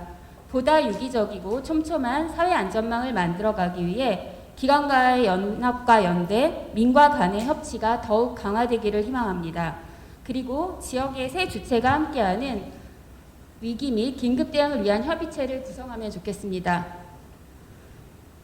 이는 기존의 동지역사회보장협의체에 지역의 사회복지기관이 지금보다 적극적으로 참여하며 네트워크를 활성화하는 형태로 추진할 수 있을 것이라 생각합니다. 그리고 대표협의체부터 동보장협의체까지 이어지는 지역사회보장협의체의 단위조직의 유기적 연계성을 더욱 강화할 것을 제안합니다. 두 번째는 사회복지사가 신뢰를 두텁게 쌓을 수 있는 환경을 만드는 것입니다. 사회복지 일은 사람 사이의 관계로 이루어지고 관계는 시간이 쌓이며 두터워집니다. 그렇지만 우리 사회복지사들의 급여 수준은 도시근로자 평균 소득은커녕 중위소득에도 미치지 못하는 현실입니다. 좋은 인재들이 경제적인 이유로 인해 현장을 떠나는 상황이 계속된다면 사회복지 현장의 수준은 유지되기 어렵습니다. 더 이상 우리 후배들에게 직업적 가치를 운운하며 열정페이를 강요하기는 곤란하다고 생각합니다. 세 번째는 사회권 보장에 대한 논의의 활성화입니다. 우리나라는 OECD 9위의 경제 대국이 되었습니다. 1인당 GDP, 실질 GDP는 OECD 평균을 상회하기도 합니다. 그렇지만 2014년 송파 세 모녀의 아픈 사건은 2022년 8월에도 반복되었습니다. 사회권 보장에 대한 국민의 권리, 국가의 의무는 헌법에 명시된 것임에도 불구하고 이런 사건이 계속해서 반복되는 것은 결국 우리 복지 시스템에 대한 근본적 질문을 제기하고 있습니다. 더 늦기 전에 사회권은 국민 누구나 당당하게 누릴 수 있는 권리라는 사회적 합의를 만들어가는 책임이 우리 사회복지사들에게 주어진 중요한 과제가 아닌가 싶습니다. 제 대안이 다소 공허하게 느껴지실 수도 있을 것 같습니다. 하지만 낙관은 희망을 만듭니다. 꿈꾸지 않으면 어떠한 변화도 일어나지 않습니다. 이제 우리가 이상이 일상이 되도록 상상하는 것부터 시작한다면 조금씩 더 긍정적으로 변화할 것이라 믿습니다. 감사합니다.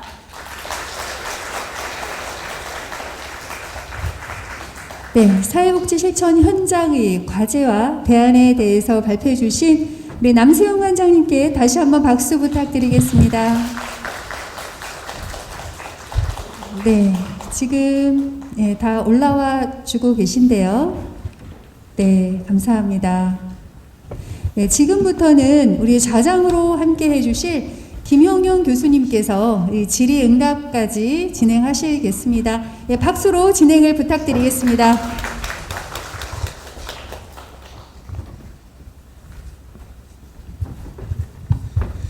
예, 벌써 행사를 시작한 지 1시간 35분이 지나고 있습니다. 제가 받은 안내지에는 질의응답 끝나는 시간이 지금 정확히 3시 35분 끝나는 시간입니다.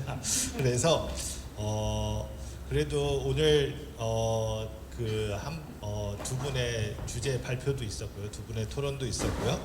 근데 여기 오늘 오신 분들이 다 복지 전문가시잖아요. 근데 마침 모인 곳이 구로구청의 5층 강당이네요. 그리고 우리 어무식 부구청장님이 저기 뒤에 또 계시네요.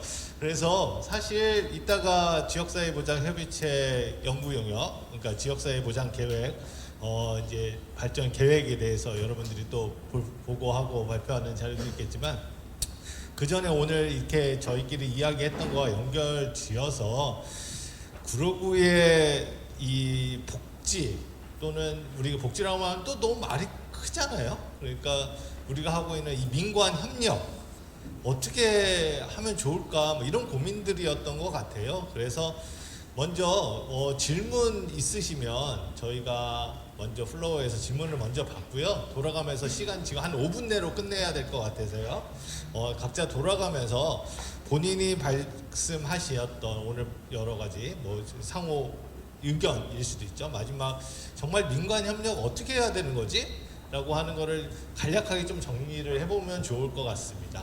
예, 먼저 질문 있으실까요? 보통 예. 의견도 좋고요. 저는 지역사회보장협의체 어르신분과 운수어르신복지관 소속 김진희라고 합니다. 저는 기조 강연하셨던 김영영 교수님께 질의하겠습니다. 결론을 보면 각자 자락이라고 하셨습니다. 네. 그러면 이제 배제된 이들에 대한 포용, 소규모 집단의 권리 옹호, 이제 이렇게 해놨는데 사회복지는 각자 하는 영역이 달라서 이게 다 포함될런지가 좀 의문이고, 보통 이런 활동을 하는 것들은 NGO 단체에서 시행을 많이 하고 있는데 이 부분에 대해서 어떤 생각을 갖고 말씀하셨는지가 궁금하고요. 그리고 새로운 혁신 투자가 민간 비영리 또는 이 말이 어떤 것을 내포하고 있고, 과연 이 재원은 어떻게 마련돼야 되면 혁신적인 투자가 과연 비영리와 어울리는 사항인지에 대해서 궁금합니다. 이 점 질의드리겠습니다. 맨 마지막 장에 있는 내용이죠? 네.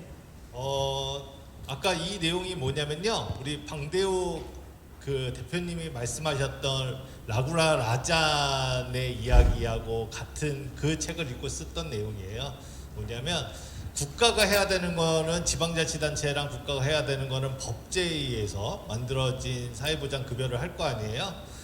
그리고 나서 시장은 사실 대부분의 재원은 대부분 다 시장에 있으니까 우리가 알고 있는 복지도 지금 다 시장이라고 제가 앞에 설명을 드렸죠. 왜냐하면 장기요양하고 보육이 대부분 시장화된 서비스에서 진행하는데 거기가 장기요양이 1년에 13조, 보육이 7조 정도 쓰니까요. 우리 전체 사회복지 시설부 다 쳐봤자 뭐 2조가 안 되는데, 그러니까 그 부분이 되게 투명하고 공정하게 이렇게 운영이 돼야 된다. 근데 마지막에 비영리라고 하는 성격 논쟁이 필요하다는 얘기예요. 그러니까 비영리는 위탁 사업을 하면 공공사무를 하고 있는 공공업무인데 많은 비영리 사회적 경제나 이런 데들은 위탁이나 계약 관계에서 주어지는 게 아니라 포괄적 위임 상태에 있잖아요. 그래서 포괄적 위임 상태에 있는 업무를 해야 되는 거고, 그거가 아닌 우리가 알고 있는 미션 베이스드 뭐 또는 사명, 정말 좋아하는, 예를 들어서 보조금으로 해서 완전히 종속적인 역할을 하지 않는 그런 비영리 생태계가 시민사회 영역이라고 하는 거고, 그 시민사회 비영리의 복지도 상당히 중요하다, 그런 얘기를 했던 거고요. 여기 계시는 모든 선생님들이 이 성격에 맞는 비영리라고 보기에는 성격 논쟁이 좀 필요한 거죠. 그렇지 않을 수가 있는 거죠. 그 얘기 말씀드린 거고요. 더군다나 이제 새로운 혁신 투자가 민간 비영리 제3섹터가 가장 활동하기에 부합한 영역이다, 이런 얘기가 뭐냐면, 외국에는 아시다시피 가장 큰 비영리 재단들이 첫 번째 미국 같은 경우는 암센터, 뭐 이런 데들, 아니 암협회 뭐 이런 데들이잖아요. 뭐냐면 자기의 특정 이해를 달성하기 위해서 기금을 내고 그걸 가지고 로비를 하고 뭐 이런 것들이죠. 그래서 사실 저희들도 그러한 영역의 비영리의 독립성, 그런 것들이 되려면 우리가 시민사회가 거기에다 대고 열심히 투자를 또 뭐 해야 되는데, 요즘은 제일 그런 얘기를 많이 들었어요. 국가 실패가 아니라 지금 시민사회 실패가 제일 크다. 그리고 사실 학계의 실패도 되게 크다, 이런 얘기하는데 정말로 이 영역에서 투자가 없거든요. 각자가 시간, 재정 뭐 하는 것이 없으니까. 그런 이야기에서 말씀을 드렸던 겁니다. 그런데 지금 여기 계신 선생님들은 복지기관이니까 딱히 안 맞죠? 본인이 비영리라고 생각하세요? 예, 다른 질문 없으시면 민관 협력에 대해서 한 말씀씩 돌아가면서 할까요? 마무리 발언으로 괜찮으시겠어요? 다른 질문 없으실까요? 예, 저기 오른쪽.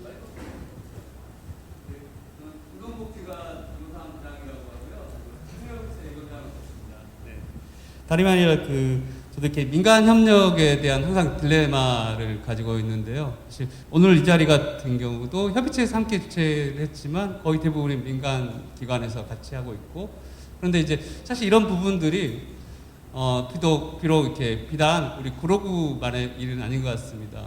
어떻게 하면 공공의 영역이 민간 진정한 협력이 될 수 있을 것인가라는 부분들에 대한 이렇게 좋은 사례가 있으면 좀 부탁드리고요. 그리고 손정 박사님 자료 중에 저희들 4단계 종사자 번아웃 이런 부분들이 나와 있어서, 물론 이제 의료 파트를 가지고 했지만 60페이지에 그러면 이렇게 종사자 번아웃을 예방할 수 있는, 근데 이 종사자를 꼭 민간 부문이 아니라 공공 영역까지 포함해서 그 번아웃을 할 수 있는 그 예방 방법들에 대한 좋은 사례가 있으면 좀 제안해 주셨으면 좋겠고, 저는 이 부분을 방대욱 선생님께서 이렇게 이야기해 주셨던 부분, 마지막에 본질학습 행동에 이렇게 적용해서 좋겠다라는 개인적인 생각 가지고 있는데, 혹시 발표자분들의 의견 듣고 있습니다. 네. 예, 민간 협력의 우수한 사례들도 우리 방대욱 대표님이 제일 잘하시는 영역 같은데 아니실까요? 발언을 아까 너무 짧게 하셔서. 사실 협력은 필수인 것 같거든요. 선택은 아닌 것 같습니다. 무조건 협력해야 돼. 왜냐하면 저희가 다루는 문제는 매우 큰 문제, 빅 프로블럼 다루고 있기 때문에 사실 그걸 한 큐에 해결할 수 있는 방법은 저는 없다고 생각하거든요. 그래서 many solutions가 필요한데, 그러기 위해서는 다양한 조직들이 함께 협력해야 되는 건 무조건 선택되어야 된다고 생각을 합니다. 그런데 민간 협력이 제대로 되려고 하면 가장 중요한 건 힘의 균형이 맞아야 되는데, 제가 볼 때는 힘의 균형점이 지금 무너져 있는 것 같습니다. 어떤 거냐면 재원을 지원하는 쪽하고 그걸 집행하는 쪽의 힘의 균형이 무너진 게 많이 보이고요. 실제로 사실 민간에서 하고 있는 사회복지는 공공에서 해야 되는 일을 민간에서 저는 도와주는 일이라고 저는 생각을 하는데, 지금은 위탁관계나 뭐 이런 이상한 제도와 형태 때문에 약간 지배를 당하고 있는 듯한 느낌이 굉장히 강합니다. 그래서 민간협력의 사례, 어떤 사례가 주요한 사례인지를 뭐 저는 잘 모르겠지만, 사실은 여러분들 아시다시피 기업에서 요새 뭐 열심히 추진하고 있는 ESG도 보면 가장 어려운 게 G거든요. governance 제일 어렵거든요. 그래서 민간 협력의 governance 구조를 어떻게 만들까 하는 건 우리가 가지고 가야 되는 필생의 과학 같고요. 그러기 위해서는 사실 민간에서 제가 볼 땐 공공도 바뀌겠죠. 근데 민간에서 좀 더 우리 얘기를 좀 명확하게 전해야 될 것 같습니다. 그래서 사실 이런 테이블에서도 아마 나중에 구로구 사회부장 뭐 이런 거 할 때도 민간의 요청들을 좀 명확하게 전달할 수 있는 구조 이런 것들이 좀 있으면 좋겠다. 그리고 사실 거버넌스 잘 되려고 그러면 많이 만나셔야 되거든요. 그리고 많은 테이블이 만들어져야 됩니다. 그래서 이런 행사로 만나는 게 아니라 테이블 각각이 좀 활성화돼서 자주 만나시는 구조가 만들어지면 어떨까? 뭐 그 정도 생각 듭니다. 네, 먼저 저 사회적 충격, 그 4차 충격에 대한 종사자의 번아웃에 대한 사례, 실전 사례를 솔직히 본 적은 없고요. 국제사회복지사 협회나 이런 데 보면은 코로나19가 발병하고 2020년부터 사회복지사들의 자기관리에 대해서 굉장히 많은 내용들에 대해서 홍보하고 내용들을 전달하고 있긴 합니다. 그래서 저도 생각이 안 나서 지금 막 찾아봤는데요. 실질적으로 번아웃을 방지하기 위한 스스로의 역량 강화입니다. 거의 대부분. 그리고 휴식. 그러니까 누구나 다 알고 있는 사실인데 실질적으로 이 부분에 대해서 깊이 있게 제가 제안을 못 드린 이유 중에 하나는 작년부터 솔직히 올해까지 그 사회복지사들의 번아웃 혹은 자기관리에 대해서 정말 고민을 좀 하긴 했거든요. 제 연구 이렇게 하면서 답은 없더라고요. 왜냐하면은 지금 사회복지사들에 대한 지원이라든가 뭐 이런 부분에 대해서는 급여 부분, 아까 좀 전에 관장님께서 말씀하셨던 급여라든가 복리후생적인 부분은 서울시가 실질적으로 이행을 하려고 사회복지 관련한 종사자 처우를 하고는 있긴 한데 그 외에 본인들의 스스로 이제 관리하는 차원에 대해서는 정말 약한 것 같거든요. 근데 그거는 한국 사회가 전반적으로 그렇지 않을까라는 생각이 들고 이거는 실질적으로 제가 실천하기보다는 그 내용들을 중심으로 여기에서 논의하고 발전시켜 나가는 게 제가 보기에는 참 정답은 아니지만은 드릴 수 있는 방법인 것 같고요. 민간 협력적인 부분에 대해서는 실질적으로 저는 복지재단의 소속이다 보니 민간 협력에 대한 부분도 저희도 일정 부분은 완전히 정부기관 기관이 아니기 때문에 협력들을 하기는 하는데 제가 보통 현장 분들께 말씀드리는 내용 중에 하나가 뭐냐면 공무원들은 행정기관으로 법, 제도가 일단 기본입니다. 제가 얘기를 해봐도 어떠한 사업을 좀 했으면 좋겠다라고 제안을 하면 근거가 있니? 라는 게 1순위거든요. 근데 그분들은 그분들 나름대로의 역할에서 그 부분 재정 마련을 위한 근거라든가 내용들을 지금 살펴보는 거고 실질적으로 실천 현장에서는 이용자들한테 즉각적인 서비스를 지원하거나 실천력을 향상시키기 위한 방법론적인 실천 수단들을 끊임없이 개발하는 부분들이기 때문에 이 부분은 아까 대표님 말씀에 이 부분이 있었는지는 모르겠지만 제가 이해하기에는 끊임없이 얘기가 필요합니다. 하나의 내용을 가지고 행정가와 실천가가 저는 반드시 함께 모여야 되는 거고요. 그 안에서 대안을 마련하고 방법을 찾아야 되는 거지 민과 간이 계속 얘기를 하거나 소통을 하지 않으면 절대로 해결되지 않는 거라고 저는 생각을 하는 부분이고 이 부분은 힘들더라도 지역사회보장협의체가 가장 강한 그 민간의 연결고리이기 때문에 협의체에서 끊임없이 계속 지속적으로 했던 얘기를 4년 전에 했던 얘기를 올해 또 한다 하더라도 내년에 또 하셔야 되고요. 아니면 6개월 뒤에 담당이 바뀌면 또 해야 된다라고 여겨집니다. 이건 아마 조금씩 변화가 될 예정이고 감염병이라는 이 시기를 지나면서 저는 한 번 더 많이 변화됐다라는 생각이 들거든요. 그래서 이 시기에 사회복지 실천 가치 이런 부분들을 실행을 하기 위한 노력들에 대해서 민과 간 공공은 꼭 반드시 참여를 하셔야 됩니다. 참여를 해서 내용 논의가 돼야 되지 않을까라는 생각이 듭니다. 이상입니다. 제가 드리고 싶은 얘기를 조금 못 드려가지고 사실은 지금 민과 관은 사실은 일하는 방식이 완전히 다른 것 같습니다. 그러니까 민과는 민은 기본적으로 최선의 결과를 내기 위해서 실패도 주저하지 않는 게 민이고요. 관은 제가 볼 때는 최악의 결과를 피하기 위해서 일을 하기 때문에 이 둘이 만나는 건 사실은 거의 이종교배거든요. 그런데 이종교배의 진화 가능성은 분명히 존재합니다. 그래서 끊임없이 만나야 되는 거 확실한 것 같고, 그리고 아까 우리 선생님 부장님께서 말씀하셨던 번아웃 관련해서는 사실 번아웃의 구조는 아주 명확합니다. 투입 대비 산출량이 지속적으로 많으면 무조건 번아웃 되게 되어 있습니다. 그러면 우리는 두 가지 생각을 해야 되는데, 하나는 투입량을 어떻게 늘릴 것인가. 그러니까 예를 들어서 그게 아까 월급일 수도 있고요, 복리후생일 수도 있고요. 어떻게 투입량을 늘려서 우리의 투입치를 올려줄 것인가 고민을 해야 되고, 또 한편에서는 어떻게 하면 우리의 산출량을 줄일까도 고민을 해야 됩니다. 왜냐하면 하시는 일 너무 많거든요, 제가 볼 때. 그러니까 제가 보니까 구로는 특히나 아까 사례도 되게 많던데, 저런 사례를 만드시기 위해서 거의 복지사들은 유튜버가 되셨을 것 같고요. 제 생각에는 그런 것 같아요. 그래서 투입량을 조절하거나 산출량을 조절하는 것들을 구조적으로 사실은 만드셔야지만 번아웃의 이슈가 사실 구조적으로 해결될 것 같고, 사실 개인이 어떻게 번아웃을 처리한다라는 건 사실은 너무 각자 도생의 방법인 것 같아서 그건 별로 추천드리고 싶지는 않습니다. 이 얘기를 조금 보태고 싶었습니다. 예, 이상입니다. 네, 그럼 두 분 관장님, 현지 구로구의 관장님들은 어떻게 생각하시는지. 구로구는 근데 지사협 사무국의 간사님이 있으세요? 훌륭한 데네요. 예. 없는 데도 많으니까요. 예. 네, 저도 사실 구로구에 와서 2월부터 일하고 있어서 오늘 이 자리에 선 것만으로도 개인적으로 너무 부담스럽고 발표 내용도 조심스러웠습니다.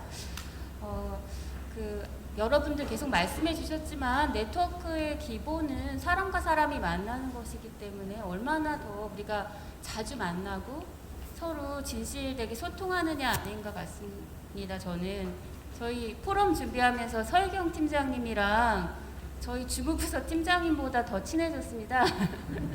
네, 사람 사이 관계에서는 서로 우리가 함께 주민들의 복지를 위해서 같이 일하고 있는 좋은 동료들이니까 그 바탕 아래 더 많이 자주 만나고 소통하고 하는 기회가 증가했으면 좋겠고요. 그런 게 어떤 형태로든 구조적으로 늘릴 수 있는 방향을 같이 찾아봐야 한다고 생각합니다. 네,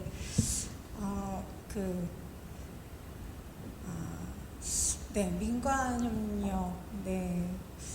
지금 이제 제가 말씀드리려고 하다가 마지막에 방대욱 대표님이 하신 말씀에 갑자기 네, 제가 갑자기 울컥해서 말을 어떻게 이어야 되죠?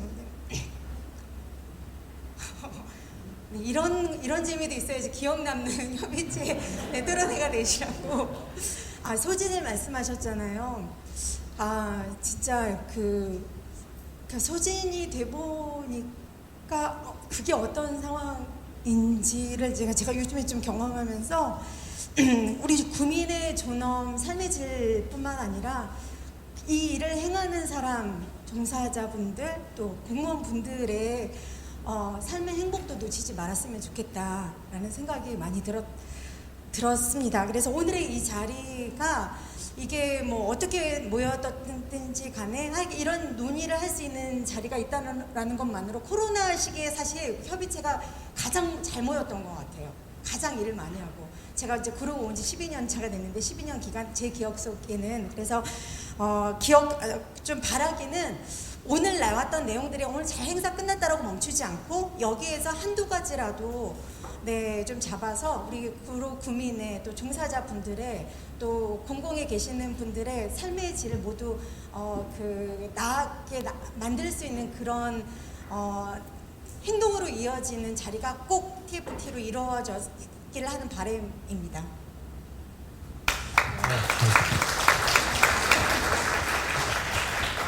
우리 김영화 관장님 울컥하니까요. 참 누가 감히 우리 김영화 관장님을 울컥하게 했는지 막 이렇게 화가 나려고 하네요. 예, 이제 마치도록 하겠는데요. 아시다시피요, 거버넌스 민간협력 진짜 힘듭니다. 민간협력 자체가 비용이 많이 들고요. 아시다시피 이제 중앙정부에는 지금이 네트워크 사회라고 그러잖아요. 네트워크 사회는 손쉽게 지금 어저께 대통령이 무슨 말씀을 하셨는지, 주식시장 의장이 무슨 얘기를 했는지, 드라마 뭐가 지금 어떻게 되는지 우리는 손에서 다 확인하잖아요. 그러니까 각 국가만, 정부만 정보를 가지고 있지 않은 사회에서 이 지식 정보는 누구나 다 가지고 있고, 그래서 각자 전문화된 영역의 지식 정보들을 가지고 있는 사람들이 협력해서 의사결정을 내리자, 민주적 의사결정을 내리자라고 하는 게 거버넌스고 민간협력입니다. 그런데 사실상 그렇게 우리가 더 잘 알죠. 사실은 현장은 사회복지 전문가가 사실 정부보다 더 많이 정보를 가지고 있고, 지식도 가지고 있고, 실천에 대한 이런 감도 가지고 있죠. 그런데 건강보험은 건정심, 국민연금은 국민연금기금위원회, 기초보장원 중생보위 모두 다 거버넌스 구조가 있어도 그 거버넌스 구조에서 공익대표 하시는 분들이 공익을 대표하기도 어렵고, 각자 발언하기도 어렵고, 항상 회의는 회의 안건만 나오지 논의 없이 그냥 회의 통과 이런 거잖아요. 거버넌스 민간협력 안 되는 이유들은 사실상 우리가 시민사회를 계속, 그리고 비영리 부분을, 그리고 우리 일하는 이 사회복지 현장 부분을 배제하는 영향들이 있는 것 같아요. 그래서 다른 거는 말고라도 좀 우리 관장님들 이야기를 좀 구청장님 많이 들어주시면 감사하겠습니다. 정말 현장 분들이 어떻게 활동하고 계시는지 그 이야기들을 많이 듣고 인정해 주는 것만으로도 많이 속이 풀리고, 그 안에서 구청이 선택해야 될 정책 의사결정도 더 합리적으로 하실 수 있을 거라고 생각이 듭니다. 많이 듣는 것은 사실 여기저기서 너무 안 되더라고요. 그러기 위해서는 그 비용을 어떻게든지 부담해서라도 많이 만났으면 좋겠습니다. 예, 그러면 지금 저희가 예상보다 15분을 더 늦게 해서요, 4시 여러분들 또 다른 회의 시작하셔야 되는데 5분 남기고 마치도록 하겠습니다. 모두들 고생하셨습니다.